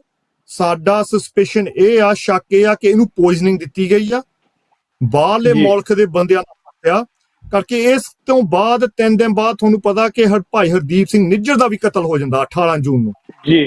ਸੋ ਉਹ ਬਾਅਦ ਤਕਰੀਬਨ ਸਾਰਿਆਂ ਨੂੰ ਪਤਾ ਲੱਗ ਗਿਆ, ਸ਼ੱਕ ਹੀ ਸੀ ਕਿ ਐਕਚੁਅਲੀ ਕੁਛ ਗਲਤ ਹੋਇਆ, ਅਵਤਾਰ ਨਾਲ ਵੀ ਇਦਾਂ ਹੀ ਹੋਇਆ ਤੇ ਜਿਸ ਤਰ੍ਹਾਂ ਹਰਦੀਪ ਸਿੰਘ ਨਾਲ ਵੀ ਇਦਾਂ ਹੀ ਹੋਇਆ। ਸੋ ਫੇਰ ਤਾਂ ਆਪਣੀ ਕੋਈ ਦੂਜੀ ਰਹਿ ਹੀ ਨਹੀਂ ਸੀ। ਪਰ ਉਹ ਤੋਂ ਬਿਨਾ ਕੋਰਨਰ ਨੇ ਬਾਰ-ਬਾਰ ਜਵਾਬ ਦਿੰਦੇ ਸੀ ਕਿ ਅਸੀਂ ਨਹੀਂ ਕਰਨਾ, ਤੁਸੀਂ ਕਰਨਾ ਕਰ ਲਓ, ਪਰ ਸਾਨੂੰ ਕੋਈ ਸ਼ੱਕ ਨਹੀਂ, ਅਸੀਂ ਨਹੀਂ ਕਰਨਾ। ਭਾਈ ਸਾਹਿਬ ਉਹਨਾਂ ਦੀ ਡਿਊਟੀ ਬਣਦੀ ਸੀਗੀ। ਇਹ ਆਪਣੇ ਇੱਥੇ ਮੰਨਿਆ ਪ੍ਰੋਟੋਕੋਲ ਆ ਕਿ ਜਦੋਂ ਵੀ ਕੈਂਸਰ ਦਾ ਕੋਈ ਬੰਦਾ ਮਰਦਾ, ਉਹਦੀ ਆਟੋਪਸੀ ਹੁੰਦੀ ਆ ਆਟੋਮੈਟਿਕ। ਇਹ ਤਾਂ ਇੱਕ 35 ਸਾਲ ਦਾ ਨੌਜਵਾਨ ਸੀ ਜਿਹੜਾ 3 ਦਿਨ ਹਸਪੀਟਲ ਰਹਿ ਕੇ ਪੂਰਾ ਹੋ ਜਾਂਦਾ, ਜਿਹਨੂੰ ਪਤਾ ਹੀ ਨਹੀਂ ਸੀ ਕਿ ਮੈਨੂੰ ਇਹ ਸੀਗੀ ਬਿਮਾਰੀ ਜਾਂ ਕੋਈ ਸਾਈਨ ਜਾਂ ਕੋਈ ਡਿਸਪਲੇ ਹੁੰਦਾ ਸੀ ਕਿ ਮੈਂ ਢਿੱਲਾ ਮੱਠਾ ਕਈ ਮਹੀਨਿਆਂ ਦਾ ਆ। ਸੋ ਇਹਦਾ ਤਾਂ ਬਹੁਤ ਕਹਿ ਲਓ ਸ਼ੌਕਿੰਗ ਕੇਸ ਸੀ ਕਿ ਇਹਦੇ ਤੋਂ ਤਾਂ ਬਣਦਾ। ਪਰ ਜਿਹੜਾ ਉਹਨੀ ਰਿਫਿਊਜ਼ਲ ਬਾਰ-ਬਾਰ ਸਾਨੂੰ ਕਰਦੇ ਸੀ, ਇਹਦੇ ਪਹਿਲਾ ਸ਼ੱਕ ਤਾਂ ਇਹ ਸੀ ਕਿ ਕੁਛ ਗਲਤ, ਇਹ ਕੁਛ ਕਿਉਂ ਲੁਕਾਉਣਾ ਚਾਹੁੰਦੇ ਆ। ਚਲੋ ਪ੍ਰੈਸ਼ਰ ਅਸੀਂ ਪਾਉਂਦੇ ਰਹੇ ਤਾਂ ਉਹ ਨਹੀਂ ਸੀ ਮੰਨਦੇ। ਫਿਰ ਉਹ ਕਹਿੰਦੇ ਪੁਲਿਸ ਇਨਵੈਸਟੀਗੇਸ਼ਨ ਕਰੇ ਤਾਂ ਅਸੀਂ ਕਰਾਂਗੇ। ਸੋ ਨਾਲ ਦੀ ਨਾਲ ਪੁਲਿਸ ਨਾਲ ਵੀ ਗੱਲਾਂ ਹੋ ਰਹੀਆਂ ਸੀ। ਹੁਣ ਪੁਲਿਸ ਨੇ ਸਾਨੂੰ ਕਿਹਾ ਕਿ ਜੇ ਤਾਂ ਕੋਰਨਰ ਸਾਨੂੰ ਕਹਵੇ ਕਿ ਕੁਛ ਗਲਤ ਆ, ਫੇਰ ਅਸੀਂ ਇਨਵੈਸਟੀਗੇਟ ਜ਼ਿਆਦਾ ਕਰਾਂਗੇ। ਤਾਂ ਕੋਰਨਰ ਤੇ ਤਾਂ ਲੱਭਣਾ ਸੀ ਜੇ ਕੋਈ ਆਟੋਪਸੀ ਕਰਦੀ। ਹੁਣ ਉਹ ਉਦਾਂ ਹੀ ਸਰੀਰ ਨੂੰ ਦੇਖ ਕੇ ਕਿਹੜਾ ਕੋਈ ਉਹ ਸਰੀਰ ਹੁਣ ਬੋਲਦਾ ਕਿ ਮੇਰੇ ਨਾਲ ਇਦਾਂ ਹੀ ਗਲਤ ਹੋਈ। ਉਹ ਤਾਂ ਤੁਸੀਂ ਹੁਣ ਇਨਵੈਸਟੀਗੇਸ਼ਨ ਕਰਨੀ ਸੀਗੀ ਸਰੀਰ ਨੂੰ ਖੋਲ ਕੇ, ਉਹ ਕਰ ਨਹੀਂ ਸੀ ਪਏ। ਤਾਂ ਪੁਲਿਸ ਉਹ ਕਹਿੰਦੇ ਉਹ ਉਹਨਾਂ ਦਾ ਨਾਂ ਲਈ ਜਾਂਦੇ, ਉਹ ਇਹਨਾਂ ਦਾ ਨਾਂ ਲਈ ਜਾਂਦੇ। ਆਹ ਚੱਕਰਾਂ 'ਚ ਸਾਨੂੰ 2 ਹਫ਼ਤੇ ਖਰਾਬ ਕੀਤਾ। ਫਿਰ ਹਾਰ ਕੇ ਕਹਿੰਦੇ ਜੇ ਤੁਸੀਂ ਕਰਨਾ ਹੀ ਆ, ਤੁਸੀਂ ਆਪਣੀ ਪ੍ਰਾਈਵੇਟ ਕਰ ਲਓ ਜੀ। ਸੋ ਪਹਿਲਾਂ ਤਾਂ ਇਹਨਾਂ ਦਾ ਕੋਈ ਹੱਕ ਨਹੀਂ ਸੀ ਇਦਾਂ ਰਿਫਿਊਜ਼ ਕਰਨ ਦਾ। ਇਹ ਉੱਪਰੋਂ ਹੀ ਪ੍ਰੈਸ਼ਰ ਪਿਆ ਕਿ ਜੋ ਮਰਜ਼ੀ ਹੋ ਜਾਵੇ, ਤੁਸੀਂ ਨਹੀਂ ਕਰਨੀ। ਫਿਰ ਭਾਈ ਸਾਹਿਬ ਅਸੀਂ ਅਰੇਂਜਮੈਂਟ ਵੀ ਕਰ ਲਈ ਸੀ। ਇੱਕ ਪ੍ਰਾਈਵੇਟ ਪੈਥੋਲੋਜਿਸਟ ਨੇ ਟਾਈਮ ਵੀ ਤੈਅ ਕਰਤਾ। ਇਹਨੀ ਆਪਸ ਵਿੱਚ ਹੀ ਡਾਕਟਰਾਂ ਨੇ ਗੱਲ ਵੀ ਕਰ ਲਈ ਸੀ ਕਿ ਜਿੱਥੇ ਬੋਡੀ ਆ ਬਰਮਿੰਘਮ ਹਸਪੀਟਲ, ਉੱਥੇ ਜਾ ਕੇ ਆਟੋਪਸੀ ਕਰ ਲੈਣੀ ਸੀਗੀ। ਉਹ ਉੱਥੇ ਪਹੁੰਚ ਕੇ ਇਨੀ ਬੋਡੀ ਨੂੰ ਐਕਸੈਸ ਨਹੀਂ ਦਿੱਤਾ, ਉਹਨੂੰ ਰਿਫਿਊਜ਼ ਕਰ ਦਿੱਤਾ ਕਿ ਤੂੰ ਇੱਥੇ ਕਰ ਨਹੀਂ ਸਕਦਾ। ਉਹ ਪ੍ਰੈਸਟਨ ਉਸ ਤੋਂ 2-3 ਘੰਟੇ ਟਰੈਵਲ ਕਰਕੇ ਆਇਆ ਤਾਂ ਉਹਨੂੰ ਉਸ ਪਹੁੰਚੇ ਤੇ ਕਹਿ ਕੇ ਤੂੰ ਇੱਥੇ ਨਹੀਂ ਕਰ ਸਕਦੇ ਆਟੋਪਸੀ। ਅੱਛਾ, ਇਹ ਕਦੀ ਹੋਰ ਸੁਣਿਆ ਹੀ ਨਹੀਂ ਕਿ ਹਸਪਤਾਲ, ਇਹ ਨੈਸ਼ਨਲ ਹੈਲਥ ਸਰਵਿਸ ਆ, ਕੋਈ ਕਿਸੇ ਡਾਕਟਰ ਨੂੰ ਰਿਫਿਊਜ਼ ਕਰ ਦੇਵੇ ਕਿ ਇੱਥੇ ਉਹ ਪਹਿਲਾਂ ਕਹਿ ਕੂ ਕੇ ਚਲੋ ਉਹ ਫਿਰ ਹਾਈਲਾਈਟ ਕੀਤਾ ਤਾਂ ਰੀਅਰੇਂਜ ਕੀਤੀ ਟਾਈਮਿੰਗ। ਫਿਰ ਇਹਨੇ ਚੁੱਪ ਚਪੀਤੇ ਬਿਨਾਂ ਕਿਸੇ ਨੂੰ ਪੁੱਛੇ ਨੂੰ ਅਵਤਾਰ ਦਾ ਸਰੀਰ ਫਰੀਜ਼ਰ 'ਚ ਰੱਖਤਾ। ਆਮ ਫ੍ਰਿਜ ਵਿੱਚ ਰੱਖਦੇ ਆ ਜਿੰਨਾ ਚਿਰ ਇਨਕੁਆਇਰੀਆਂ ਹੁੰਦੀਆਂ। ਉਹਨੇ ਹੋਰ ਹਸਪੀਟਲ ਵਿੱਚ ਉਹਨੂੰ ਮੂਵ ਕਰਕੇ ਫਰੀਜ਼ਰ 'ਚ ਪਾਤਾ, ਕਿਉਂਕਿ ਪਤਾ ਸੀ ਜੇ ਹੁਣ ਇਹਨੀ ਫੇਰ ਅਰੇਂਜ ਕਰਦੇ ਆ ਘੱਟ ਤੋਂ ਘੱਟ 7 ਦਿਨ ਤੁਹਾਨੂੰ ਚਾਹੀਦੇ ਆ ਬੋਡੀ ਨੂੰ ਡੀਫਰੋਸਟ ਹੋਣ ਲਈ। ਭਾਈ ਸਾਹਿਬ ਹੁਣ ਆਪਣਾ ਹਫਤਾ, ਆਪਣੇ 3-4 ਹਫ਼ਤੇ ਹੋ ਚੱਲੇ ਅਵਤਾਰ ਦੀ ਡੈਥ ਨੂੰ। ਸੋ ਬੋਡੀ ਵੀ ਡੀਕੰਪੋਜ਼ ਹੋ ਰਹੀ ਆ। ਸੋ ਇਹ ਫਿਰ ਸਾਨੂੰ ਫਿਰ ਆਬਸਟੀਕਲ ਕੀਤਾ ਕਿ ਪ੍ਰਾਈਵੇਟ ਵੀ ਰੋਕਿਆ, ਤਾਂ ਦੂਜੀ ਜਿਹੜੀ ਰੀਅਰੇਂਜ ਆ ਉਹਨੂੰ ਵਿੱਚ ਵੀ ਨਹੀਂ ਰੁਕਾਵਟ ਪਾਤੀ ਕਿ ਬੋਡੀ ਨੂੰ ਫਰੀਜ਼ਰ 'ਚ ਪਾ ਕੇ ਉੱਥੇ ਰੱਖ ਦਿੱਤਾ। ਜਿਹੜਾ ਇਹਨਾਂ ਦਾ ਨਹੀਂ ਸੀ, ਕੋਈ ਅਥਾਰਟੀ ਨਹੀਂ ਸੀ ਇਹ 'ਚ ਕਰਦਾ। ਸੋ ਇਹਦੇ ਨਾਲ ਭਾਈ ਸਾਹਿਬ ਜਿਹੜਾ ਉਹ ਦੂਜੀ ਚੈਨਲ ਸੀ ਉਹ ਸੀਗੀ ਚੱਲਦੀ ਕਿ ਮਾਤਾ ਜੀ ਤਾਂ ਜਸਪ੍ਰੀਤ ਕੌਰ ਨੂੰ ਇੱਥੇ ਬੁਲਾਇਆ ਜਾਵੇ। ਕਾਫੀ ਚਰਚਾ ਹੁੰਦੀ ਸੀਗੀ ਉਸ ਟਾਈਮ ਤੇ ਕਿ ਉਹਨੂੰ ਆਪਣੇ ਪਤੀ ਦੀ ਸਰੀਰ ਬੋਡੀ ਨਹੀਂ ਮੁੜ ਕੇ ਮਿਲੀ, ਸੰਸਕਾਰ ਨਹੀਂ ਹੋਏ, ਤਾਂ ਹੁਣ ਮੁੰਡੇ ਨਾਲ ਆਹੀ ਹੋ ਰਿਹਾ।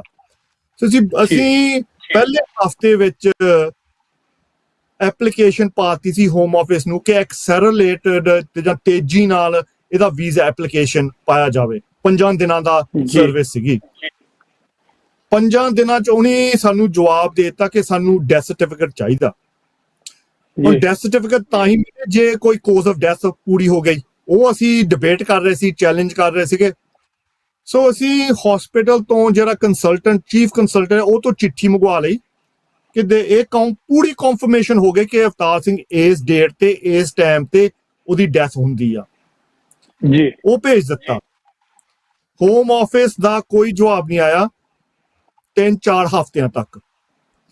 4 ਹਫ਼ਤਿਆਂ ਬਾਅਦ ਜਦੋਂ ਬਾਰ-ਬਾਰ ਵਕੀਲਾਂ ਰਾਹੀਂ ਪੁੱਛਦੇ ਰਹੇ ਆ ਕਿ ਤੁਸੀਂ ਦੱਸੋ ਅਸੀਂ ਦਾਗ ਦੇਣੇ ਆ, ਇੱਥੇ ਤੁਸੀਂ ਕਿਉਂ ਰੁਕਾਵਟ ਪਾਉਂਦੇ ਆ, ਉਹਨੇ ਕਿਹਾ ਕਿ ਅਸੀਂ ਕੋਈ ਡਿਸੀਜਨ ਨਹੀਂ ਬਣਾ ਸਕਦੇ ਜਿੰਨਾ ਚਿਰ ਸਾਨੂੰ ਡੈਥ ਸਰਟੀਫਿਕੇਟ ਨਹੀਂ ਮਿਲਦਾ। ਇਹ ਵੀ ਕੋਈ ਕਦੀ ਕਿਸੇ ਗੱਲ ਨਹੀਂ ਸੁਣੀ ਕਿ ਤੁਹਾਨੂੰ ਇਹ ਇੰਨਾ ਇਨਸਿਸਟ ਕਰਨਾ ਪਿਆ ਕਿ ਇਹ ਬਹੁਤ ਜ਼ਰੂਰੀ ਡਾਕੂਮੈਂਟ ਆ। ਤੁਹਾਡੇ ਕੋਲ ਤਾਂ ਸਬੂਤ ਆ, ਹਰੇਕ ਦੁਨੀਆ ਭਰ ਅਖਬਾਰਾਂ ਤੇ ਖੰਡੇ ਦੀ ਨਿਊਜ਼ ਚੱਲ ਰਹੀ ਸੀਗੀ।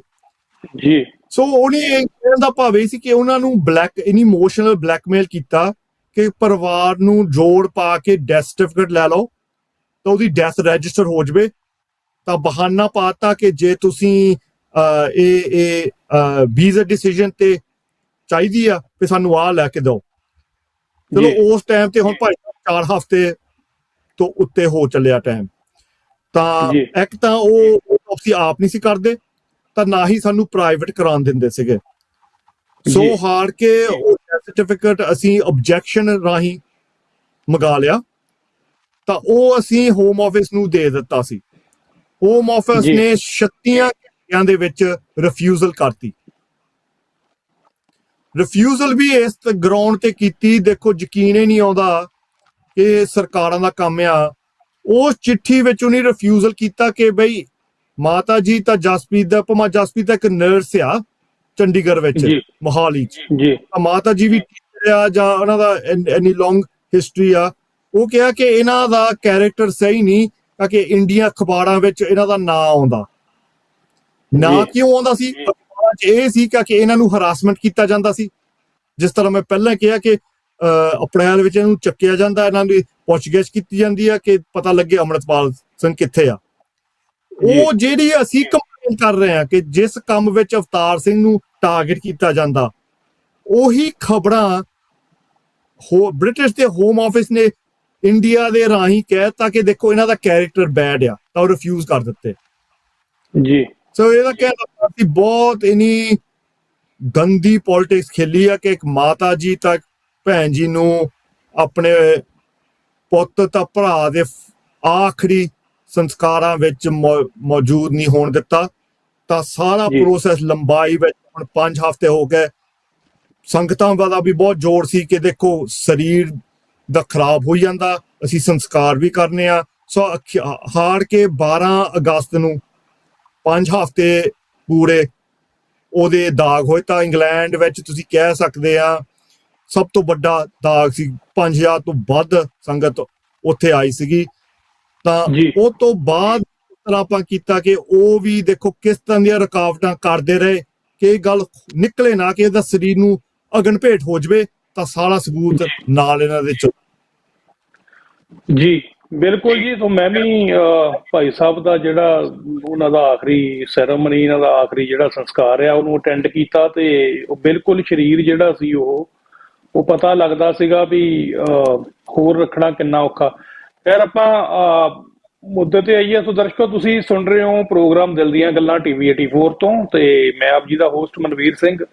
ਮੇਰੇ ਨਾਲ ਸ਼ਹੀਦ ਭਾਈ ਅਵਤਾਰ ਸਿੰਘ ਖੰਡੇ ਦੀ ਜਿਹੜੀ ਸ਼ਹੀਦੀ ਦੀ ਕਹਾਣੀ ਆ ਉਹਨੂੰ ਬਿਆਨ ਕਰ ਰਹੇ ਨੇ ਸਰਦਾਰ ਜਸਵਿੰਦਰ ਸਿੰਘ ਜੀ, ਸਿੱਖ ਫੈਡਰੇਸ਼ਨ UK ਤੋਂ।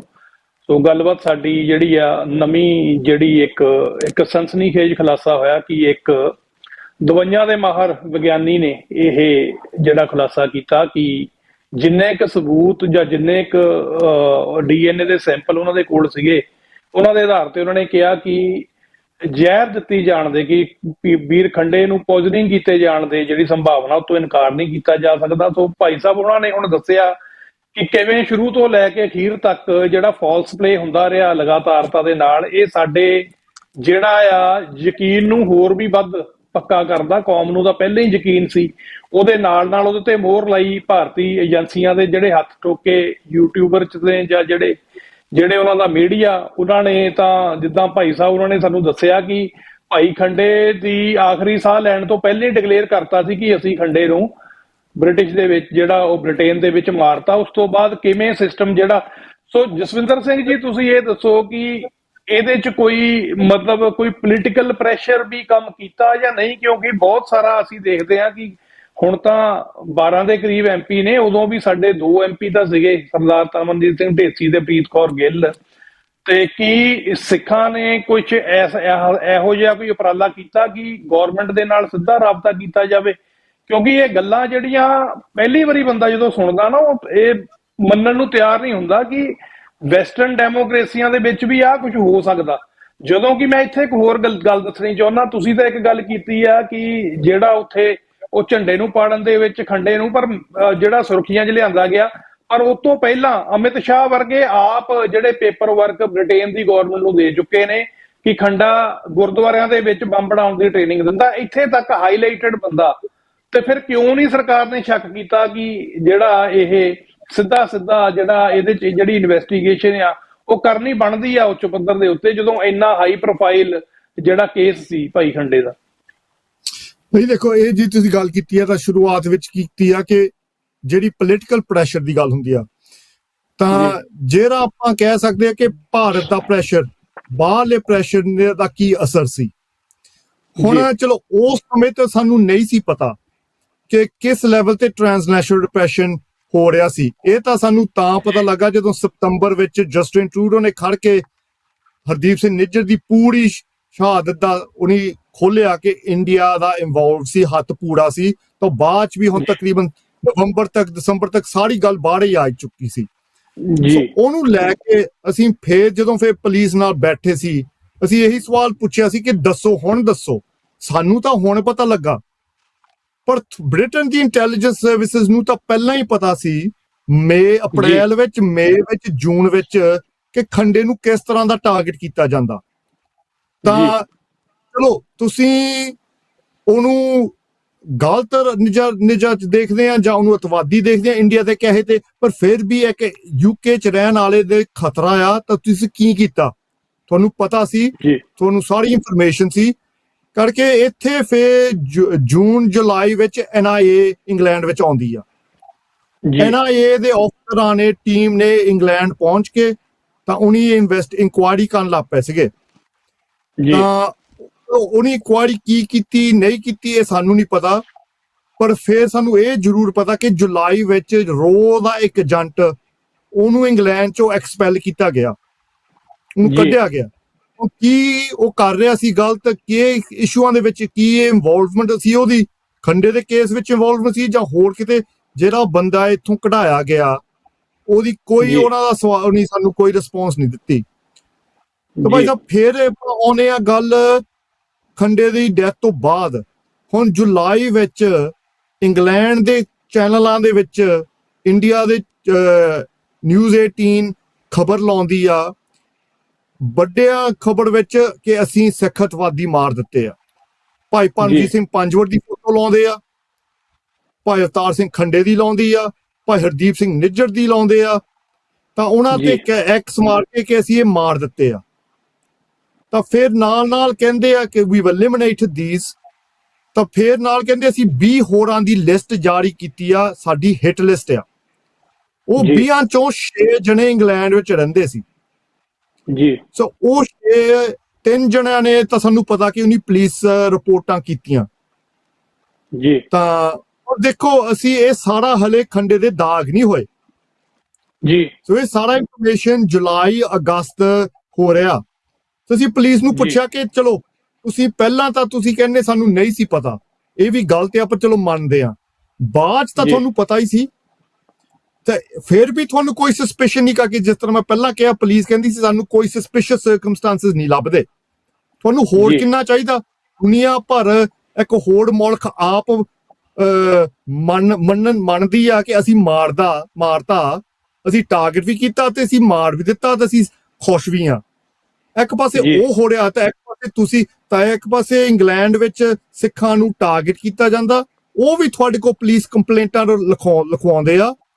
ਤਾਂ ਫਿਰ ਤੁਸੀਂ ਕਹਿੰਦੇ ਕਿ ਹਜੇ ਕੁਛ ਸਸਪੀਸ਼ੀਅਸ ਸਾਨੂੰ ਗਲਤ ਕੁਛ ਲੱਭਿਆ ਹੀ ਨਹੀਂ।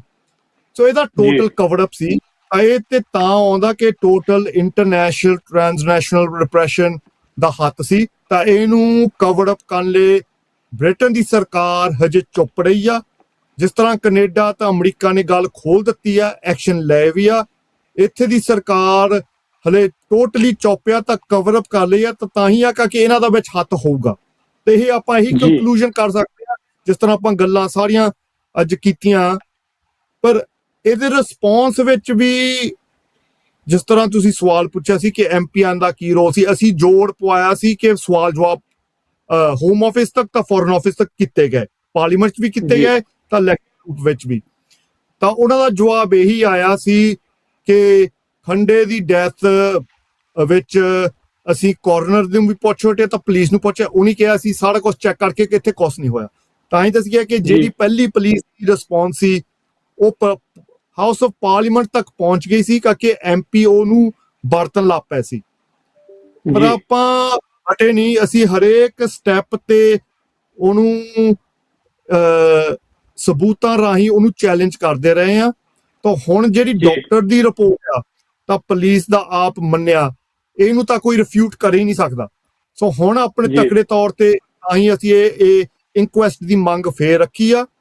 ਤਾਂ ਹੁਣ ਨੈਕਸਟ ਸਟੈਪ ਭਾਈ ਸਾਹਿਬ ਇਹੀ ਹੋਗੇ ਕਿ ਹੁਣ ਇਨਕੁਐਸਟ ਲਈ ਅਸੀਂ ਸਬੂਤ ਵੀ ਦੇ ਦਿੱਤਾ, ਆਪਾਂ ਇਨਫੋਰਮੇਸ਼ਨ ਦਿੱਤਾ, ਤਾਂ ਨਾਲ ਹੀ ਨਾਲ ਇਹਦੇ ਵਿੱਚ ਤੁਸੀਂ ਕਵਰ ਵੀ ਕੀਤੀ ਸੀਗੀ ਆਪਣੇ TV 84 ਤੇ ਕਿ ਜਿਹੜੀ ਇੰਗਲੈਂਡ ਵਿੱਚ ਪਾਰਲੀਮੈਂਟ ਵਿੱਚ ਟ੍ਰਾਂਸਨੈਸ਼ਨਲ ਰਿਪਰੈਸ਼ਨ ਦੀ ਇਨਕੁਆਇਰੀ ਚੱਲ ਰਹੀ ਆ, ਉਸ ਵਿੱਚ ਸਿੱਖਾਂ ਨੇ ਵੀ ਲਿਖਤੀ ਰੂਪ ਵਿੱਚ ਰਿਪੋਰਟ ਪਾਈ ਸੀ।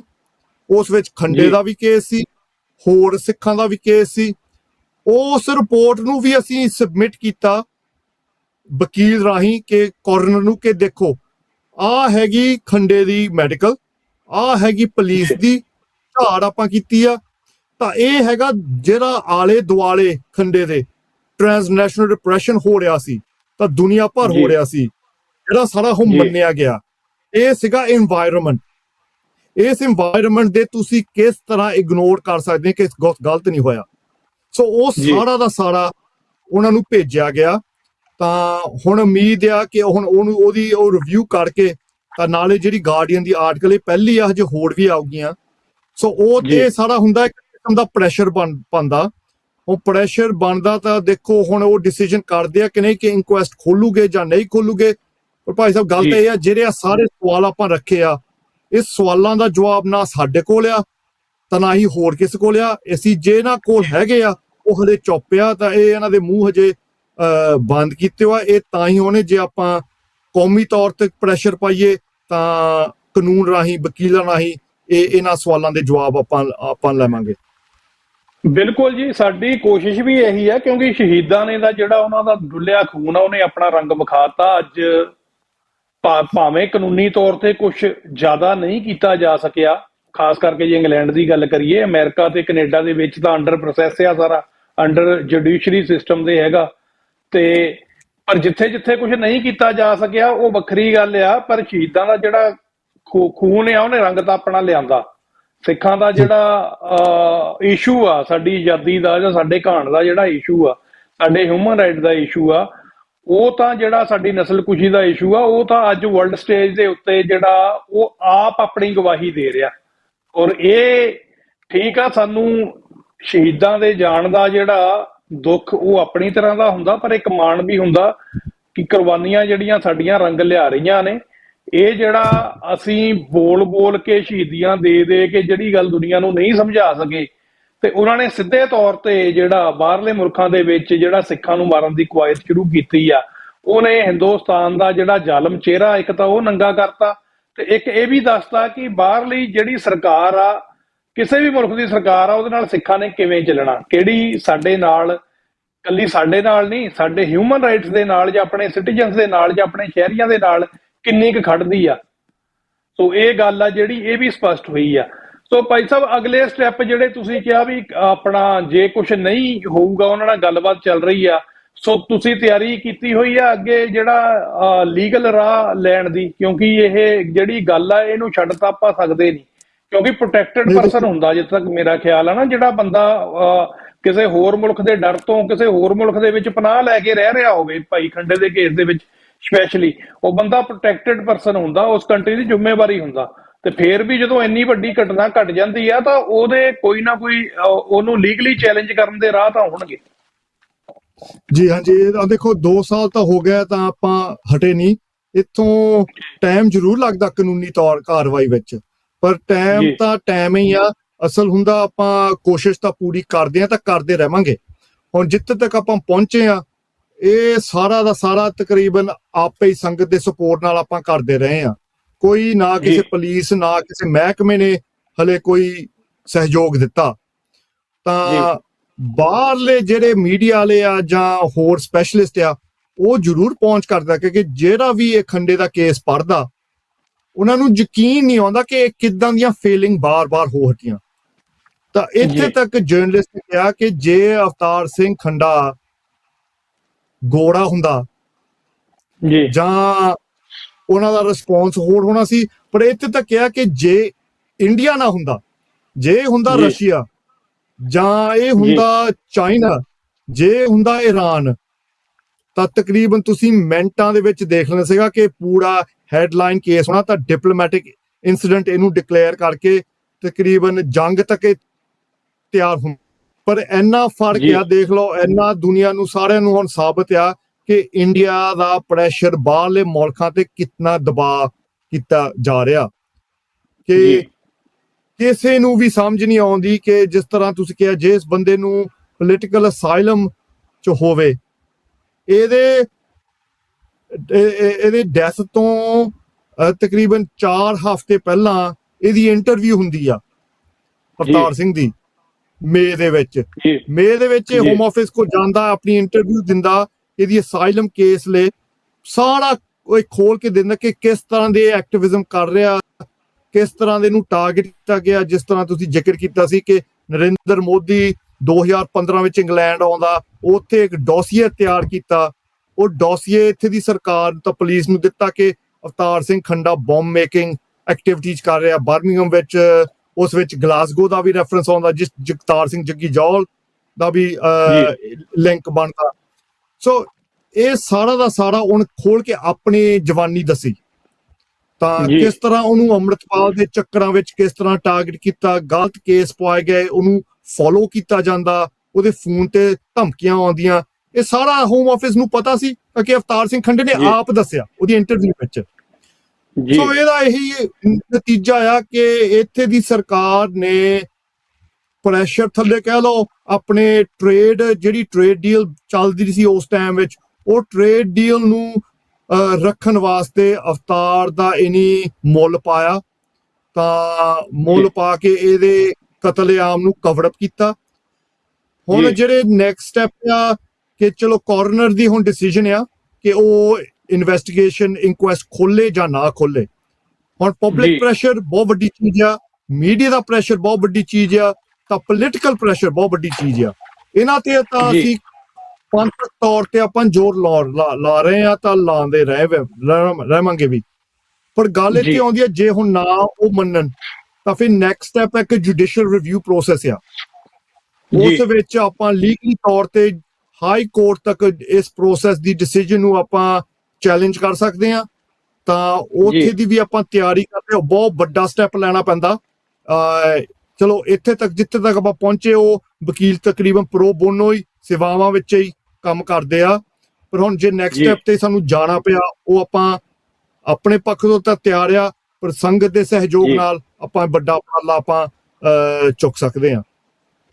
ਜੀ ਬਿਲਕੁਲ ਜੀ। ਸੋ YouTube ਤੇ ਜਿਹੜੇ ਵੀਰ ਭੈਣਾਂ ਸਾਡੇ ਨਾਲ ਜੁੜੇ ਨੇ, ਸਾਰਿਆਂ ਦਾ ਬਹੁਤ ਬਹੁਤ ਧੰਨਵਾਦ। ਤੁਸੀਂ ਗੱਲਬਾਤ ਨੂੰ ਸੁਣ ਰਹੇ ਹੋ ਤੇ ਇਹਨੂੰ ਸ਼ੇਅਰ ਵੀ ਜ਼ਰੂਰ ਕਰੋ, ਤਾਂ ਕਿ ਜਿਹੜੇ ਵੀਰ ਭੈਣਾਂ ਲੇਟ ਜੁੜੇ ਨੇ ਉਹ ਦੁਬਾਰਾ ਇਹ ਪ੍ਰੋਗਰਾਮ ਜਿਹੜਾ TV84 ਦੇ YouTube ਚੈਨਲ ਦੇ ਉੱਤੇ ਅਪਲੋਡ ਵੀ ਹੋ ਜਾਣਾ। ਇਹ ਪੂਰਾ ਪ੍ਰੋਗਰਾਮ ਤੁਸੀਂ ਸੁਣ ਵੀ ਸਕਦੇ ਹੋ ਤੇ ਸ਼ੇਅਰ ਵੀ ਕਰ ਸਕਦੇ ਹੋ। ਸੋ ਥੋੜੇ ਜਿਹੇ ਮੈਸੇजेस ਜਿਹੜੇ YouTube ਤੇ ਨੇ ਉਹ ਮੈਂ ਪੜ੍ਹਦੇ ਹਾਂ, ਪਰ ਜੇ ਤੁਸੀਂ ਪ੍ਰੋਗਰਾਮ ਦੇ ਵਿੱਚ ਸ਼ਾਮਲ ਹੋਣਾ ਚਾਹੁੰਦੇ ਹੋ ਜਾਂ ਤੁਹਾਡਾ ਕੋਈ ਸਵਾਲ ਆ ਤੁਸੀਂ ਪੁੱਛਣਾ ਚਾਹੁੰਦੇ ਆ, ਤਾਂ 514 476 8484 514 476 8484 ਦੇ ਉੱਤੇ ਤੁਸੀਂ ਸਾਨੂੰ ਕਾਲ ਕਰ ਸਕਦੇ ਹੋ ਤੇ ਅਸੀਂ ਜ਼ਰੂਰ ਤੁਹਾਡਾ ਕੋਈ ਸੁਝਾਅ ਜਾਂ ਸਵਾਲ ਆ ਪ੍ਰੋਗਰਾਮ ਦੇ ਵਿੱਚ ਸ਼ਾਮਲ ਕਰਾਂਗੇ, ਪਰ ਇਸੇ ਵਿਸ਼ੇ ਦੇ ਉੱਤੇ, ਕਿਉਂਕਿ ਅੱਜ ਦਾ ਜਿਹੜਾ ਸਪੈਸ਼ਲ ਪ੍ਰੋਗਰਾਮ ਆ ਉਹ ਭਾਈ ਅਵਤਾਰ ਸਿੰਘ ਖੰਡਾ ਉਹਨਾਂ ਦੀ ਸ਼ਹਾਦਤ ਦੇ ਉੱਤੇ ਆਪਾਂ ਕਰ ਰਹੇ ਹਾਂ। ਸੋ ਕਸ਼ਮੀਰ ਸਿੰਘ ਜੀ ਕਹਿੰਦੇ ਨੇ ਜੀ ਖਾਲਿਸਤਾਨ ਜਿੰਦਾਬਾਦ। ਬਿਲਕੁਲ ਜੀ, ਖਾਲਿਸਤਾਨ ਜਿੰਦਾਬਾਦ। ਬਚਿੱਤਰ ਵਿਰਕ ਜੀ ਕਹਿੰਦੇ ਨੇ ਜੀ ਸਿੱਖ ਕੌਮ ਦਾ ਅਨਮੋਲ ਹੀਰਾ ਭਾਈ ਅਵਤਾਰ ਸਿੰਘ ਜੀ ਖੰਡਾ। ਜੀ ਬਿਲਕੁਲ ਜੀ। ਸੋ ਵਾਹਿਗੁਰੂ ਜੀ ਮਿਹਰ ਕਰੀ ਸਭ ਤੇ। ਇਹ ਤਰਸੇਮ ਮਨਾਪ ਉਹਨਾਂ ਦਾ ਮੈਸੇਜ ਆ ਜੀ। ਸੋ ਸਿੰਘ ਕਹਿੰਦੇ ਨੇ ਜੀ Khalistan is the only solution, ਤੇ ਸਿੰਘ ਕਹਿੰਦੇ Khalistan is the only solution. Paramjit Singh Khalistan ਜਿੰਦਾਬਾਦ। ਜੋਰਾਵਰ ਸੁੰਦਰ ਆਜ਼ਾਦੀ ਹੀ ਹੱਲ, way to referendum voting for USA safety for Sikhism in Punjab. ਜੀ ਬਿਲਕੁਲ ਜੀ, ਬਾਜਵਾ ਤੁਹਾਡੀ ਗੱਲ। ਆਜ਼ਾਦੀ ਤੋਂ ਬਿਨਾਂ ਕੋਈ ਹੱਲ ਜਿਹੜਾ ਉਹ ਨਹੀਂ ਹੈ। ਸੋ ਮੇਰੀ ਬੇਨਤੀ ਆ ਕਿ ਪ੍ਰੋਗਰਾਮ ਨੂੰ ਤੁਸੀਂ ਸ਼ੇਅਰ ਵੀ ਜ਼ਰੂਰ ਕਰੋ ਜੀ, ਜਿਹੜੇ ਜਿਹੜੇ ਵੀਰ ਭੈਣਾਂ ਸੁਣ ਰਹੇ ਨੇ। ਸੋ ਗੱਲਬਾਤ ਜਿਹੜੀ ਬੜੀ ਅਨਮੋਲ ਆ। ਸੋ ਆਪਣਾ ਤੁਸੀਂ ਭਾਈ ਸਾਹਿਬ ਗੱਲਾਂ ਦੇ ਵਿੱਚ ਭਾਈ ਜਗਤਾਰ ਸਿੰਘ ਜੱਗੀ ਜੋਲ ਦੀ ਵੀ ਗੱਲ ਕੀਤੀ ਆ। ਸੋ ਆਪਣੇ ਕੋਲ 10 ਮਿੰਟ ਹੋਰ ਨੇ। ਸੋ ਉਸ ਕੇਸ ਬਾਰੇ ਵੀ ਥੋੜਾ ਜਿਹਾ ਜ਼ਰੂਰ ਦੱਸੋ ਕਿ ਉਹ ਕਿੱਥੇ ਤੱਕ ਪਹੁੰਚਿਆ, ਕਿਉਂ ਇੱਕ ਬ੍ਰਿਟਿਸ਼ ਸਿਟੀਜ਼ਨ ਨੂੰ, ਸਕਾਟਿਸ਼ ਸਿਟੀਜ਼ਨ ਨੂੰ ਬਿਨਾਂ ਕਿਸੇ ਕਸੂਰ ਤੋਂ ਜਿਹੜਾ ਉਹ 7-8 ਸਾਲ ਹੋ ਗਏ ਨੇ ਉਹਨੂੰ ਅੰਦਰ ਰੱਖਿਆ ਹੋਇਆ, ਤੇ ਉਹ ਜਿਹੜੀ ਕਾਰਵਾਈ ਆ ਉਹ ਕਿੱਥੇ ਤੱਕ ਪਹੁੰਚੀ ਆ। ਕਿਉਂਕਿ ਸਾਨੂੰ ਤਾਂ ਇਹ ਵੀ ਪਤਾ ਲੱਗਾ ਕਿ ਹੁਣ ਤਾਂ ਉਹਨਾਂ ਦੇ ਉੱਤੇ ਕੋਈ ਕੇਸ ਵੀ ਨਹੀਂ ਹੈ। ਤਕਰੀਬਨ ਸਾਰੇ ਕੇਸਾਂ ਦੇ ਵਿੱਚੋਂ ਉਹਨਾਂ ਨੂੰ ਜਿਹੜਾ ਉਹ ਕੋਈ ਵੀ ਦੋਸ਼ ਸਾਬਤ ਨਾ ਹੋਣ ਦੇ ਕਰਕੇ ਬਰੀ ਵੀ ਕਰ ਦਿੱਤਾ ਗਿਆ, ਪਰ ਹਜੇ ਵੀ ਉਹਨਾਂ ਨੂੰ ਜੇਲ੍ਹ ਦੇ ਵਿੱਚ ਰੱਖਿਆ ਹੋਇਆ। ਹਾਂਜੀ ਭਾਈ ਸਾਹਿਬ, ਤੁਸੀਂ ਕੀਤਾ ਹੁਣ ਦੇਖੋ ਮਈ ਦੇ ਵਿੱਚ ਜੱਗੀ ਜੌਲ ਨੂੰ ਜਿਹੜਾ ਇੱਕ ਕੇਸ ਚੱਲਦਾ ਸੀ ਬਾਗੇ ਪੁਰਾਣੇ ਪੰਜਾਬ ਤੇ ਹਰਿਆਣਾ ਹਾਈ ਕੋਰਟ ਵਿੱਚ, ਉਸ ਕੇਸ ਵਿੱਚ ਉਹਨੂੰ ਪੂਰਾ ਬਰੀ ਕੀਤਾ ਗਿਆ। ਹੁਣ ਦੇਖੋ 7 ਸਾਲ ਉਹ ਕੇਸ ਉਹਨੇ ਚਲਾਇਆ, 130 ਵਿਟਨੈਸ ਲਿਖਾਏ ਗਏ ਸੀ, ਤਾਂ ਸਾਰੇ ਉਹ ਸੁਣਵਾਈ ਵਿੱਚੋਂ ਇੱਕ ਵਿਟਨੈਸ ਨੇ ਜਾਂ ਕੋਈ ਵੀ ਐਵੀਡੈਂਸ ਜਾਂ ਕੋਈ ਵੀ ਰਿਕਵਰੀ ਜੱਗੀ ਦੇ ਖਿਲਾਫ ਨਹੀਂ ਉੱਥੇ ਮੌਜੂਦ ਹੋਈ ਤਾਂ ਪੇਸ਼ ਹੋਈ। ਤਾਂ ਜੱਜ ਨੇ ਹਾਰ ਕੇ, ਕਿਉਂ ਐਨੇ ਡਿਲੇ ਕਰਕੇ, ਉਹ ਰਸ਼ ਕਰਕੇ ਉਹਨੇ ਸਾਰਾ ਸਬੂਤ ਦੇ ਕੇ ਬਹੁਤ ਨਿਖੇਧੀ ਵਿੱਚ ਕੀਤੀ ਕਿ ਇਹ ਕੇਸ ਵਿੱਚ ਕੁਛ ਨਹੀਂ ਸਬੂਤ ਆ, ਤੁਸੀਂ ਕੋਈ ਐਵੀਡੈਂਸ ਨਹੀਂ ਪ੍ਰੈਜ਼ੈਂਟ ਕਰ ਚੁੱਕੇ ਜੱਗੀ ਦੇ ਖਿਲਾਫ, ਤਾਂ ਉਹਨੂੰ ਪੂਰਾ ਰਿਹਾਈ ਕੀਤਾ ਗਿਆ ਉਸ ਕੇਸ ਵਿੱਚ। ਹੁਣ ਜਿਹੜਾ ਉਹ ਕੇਸ ਆ, ਉਹ ਕੇਸ ਦੇ ਜਿਹੜੇ ਵਿੱਚ ਜੱਗੀ ਦੇ ਖਿਲਾਫ ਇਲਜ਼ਾਮ ਸੀਗੇ, ਉਹੀ ਤਕਰੀਬਨ ਕਾਪੀ ਐਂਡ ਪੇਸਟ ਆ ਬਾਕੀ 8 NIA ਕੇਸਾਂ ਦੇ ਵਿੱਚ। ਹੁਣ 2 ਹੋਰ case Punjab Haryana high court ਵਿੱਚ, ਉਹ ਡਿਸਮਿਸ ਹੋ ਗਏ।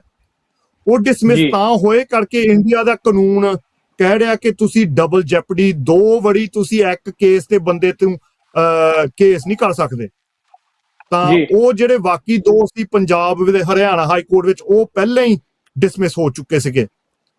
ਜੀ ਤਾਂ ਹੁਣ ਇਹ ਰਹੀ ਗੱਲ, ਜਿਹੜੇ 8 case NIA Delhi high court ਵਿੱਚ ਨੇ, ਉਹਨਾਂ ਤੇ ਵੀ ਕਾਨੂੰਨ ਤਾਂ ਕਾਨੂੰਨ ਆ। ਜੀ ਸੋ ਕਾਨੂੰਨ ਇਹ ਕਹਿ ਰਿਹਾ ਕਿ ਜੇ ਐਵੀਡੈਂਸ ਦਾ ਜਿਹੜਾ ਐਲੀਗੇਸ਼ਨ ਆ, ਤਾਂ ਜਿਹੜਾ ਚਾਰਜ ਆ, ਜੇ ਤਾਂ ਜੀ ਉਹ ਆ ਸੇਮ, ਇਹ ਤਾਂ ਕੋਈ ਕੇਸ ਬਣਦਾ ਹੀ ਨਹੀਂ। ਇਹਨੂੰ ਇਹ ਕੇਸ ਡਿਸਮਿਸ ਹੋਣੇ ਚਾਹੀਦੇ ਆ। ਇਹ ਇੰਟਰਨੈਸ਼ਨਲ ਲਾਅ ਆ, ਇੰਡੀਆ ਦਾ ਵੀ ਕਾਨੂੰਨ ਆ, ਡਬਲ ਜੈਪਰਡੀ ਉਹਨੂੰ ਕਹਿੰਦੇ ਆ। ਜੀ ਹੁਣ ਉਹਦੀ ਐਪਲੀਕੇਸ਼ਨ ਤਾਂ ਪਾ ਦਿੱਤੀ ਸੀ।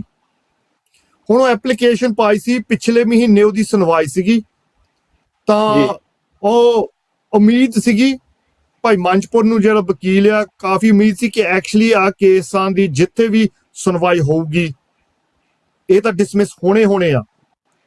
ਜੀ ਤਾਂ ਉਹ, ਪਰ ਸਾਨੂੰ ਪਤਾ ਅਸੀਂ ਕਿਹੜੇ ਮੁਲਕ ਦੀ ਗੱਲ ਕਰ ਰਹੇ ਆ ਜਿੱਥੇ ਇਨਸਾਫ ਦਾ ਬਿਲਕੁਲ ਆਸ ਹੀ ਨਹੀਂ। ਤਾਂ ਉਹ ਉੱਥੇ ਵਿੱਚ ਸਟੇਟ ਨੇ ਚੈਲੰਜ ਕੀਤਾ ਕਿ ਨਹੀਂ ਡਿਸਮਿਸ ਹੋਣੇ ਚਾਹੀਦੇ ਆ। ਤਾਂ ਉਹਨੀ ਹੋਰ ਇਨਫੋਰਮੇਸ਼ਨ ਮੋੜੇ ਰੱਖ ਰੁਕ ਕੇ ਤਕਰੀਬਨ ਜੱਜ ਨੇ ਡਰ ਕੇ ਤਰੀਕ ਪਾਤੀ ਹੋਰ। ਸੋ ਐਕਚੁਅਲੀ ਉਹ ਡਿਸੀਜਨ ਮੁੱਕੜ ਕੇ ਡਿਸੀਜਨ ਨਹੀਂ ਦਿੱਤੀ ਕਿ ਐਕਚੁਅਲੀ ਉਹਦੇ ਲੱਤਾਂ ਤੇ ਭਾਰੇ ਚੱਲੇ ਕਿ ਮੈਂ ਡਿਸਮਿਸ ਕਰ ਦਵਾਂ, ਸਮਾਂ ਟਾਈਮ ਪਾਤਾ। ਹੁਣ ਜਿੱਥੇ ਗੱਲ ਹੋਈ ਆ ਜੱਗੀ ਦੀ, ਹੁਣ ਇੱਕ ਬੇਲ ਹੀਅਰਿੰਗ ਹੋਣੀ ਆ ਆਉਣ ਵਾਲੇ ਹਫ਼ਤਿਆਂ ਦੇ ਵਿੱਚ, ਜਿਸ ਵਿੱਚ ਉਹਦੀ ਜ਼ਮਾਨਤ ਦੀ ਮੰਗ ਕੀਤੀ ਗਈ ਸੀ ਪਹਿਲਾਂ। ਹੁਣ ਜ਼ਮਾਨਤ ਦੀ ਵੀ ਇਹੀ ਆਸ ਆ ਕਿ ਦੇਖੋ ਜਿਹੜੇ ਕੇਸ ਵਿੱਚ ਤਾਂ ਉਹਨੂੰ ਡਿਸਮਿਸ ਕਰ ਦਿੱਤਾ, ਤਾਂ ਬਾਕੀ ਜਿਹੜੇ ਕੇਸਾਂ ਆ ਉਹਨਾਂ ਤੇ ਵੀ ਚੈਲੰਜ ਹੋ ਰਿਹਾ ਕੋਰਟ ਵਿੱਚ। ਸੋ ਹੁਣ ਤਾਂ ਜ਼ਮਾਨਤ ਤਾਂ ਬਿਲਕੁਲ ਬਣਦੀ ਆ। ਸੋ ਹੁਣ ਦੇਖਦੇ ਆ ਕਿ ਕਿੱਥੇ ਤੱਕ ਗੱਲ ਪਹੁੰਚਦੀ। ਉਮੀਦ ਆ ਕਿ ਹੁਣ ਆਉਣ ਵਾਲੇ ਹਫ਼ਤਿਆਂ ਦੇ ਵਿੱਚ ਉਹਦੀ ਜ਼ਮਾਨਤ ਦੀ ਹੀਅਰਿੰਗ ਵਿੱਚ, ਉਹ ਜ਼ਮਾਨਤ ਹੀਅਰਿੰਗ ਹੋਣੀ ਸੁਪਰੀਮ ਕੋਰਟ ਵਿੱਚ। ਹੁਣ ਉਹ ਸੁਪਰੀਮ ਕੋਰਟ ਵਿੱਚ ਆਪਾਂ ਦੇਖਦੇ ਆ ਕਿ ਕਿੱਥੇ ਗੱਲ ਪਹੁੰਚਦੀ ਆ। ਪਰ ਹੁਣ ਅੱਜ ਦੇ ਹਾਲਾਤਾਂ ਵਿੱਚ ਜੱਗੀ ਨੂੰ ਸੋਲਿਟਰੀ ਕਨਫਾਈਨਮੈਂਟ, ਇਕੱਲੇ ਨੂੰ ਉਹਨੂੰ ਰੱਖਿਆ ਆ, ਤਾਂ ਬਹੁਤ ਘੱਟ ਹੀ ਉਹਨੂੰ ਐਕਸੈਸ ਦਿੰਦੇ ਆ ਪਰਿਵਾਰ ਨਾਲ ਟੈਲੀਫੋਨ ਰਾਹੀਂ ਜਾਂ ਹੋਰ ਰਾਹੀਂ ਕੰਟੈਕਟ ਕਰਨ ਦਾ। ਤਾਂ ਹੁਣ ਇੱਥੇ ਪੋਲੀਟੀਕਲੀ ਵੀ ਬਹੁਤ ਜ਼ੋਰ ਪਾਇਆ ਗਿਆ।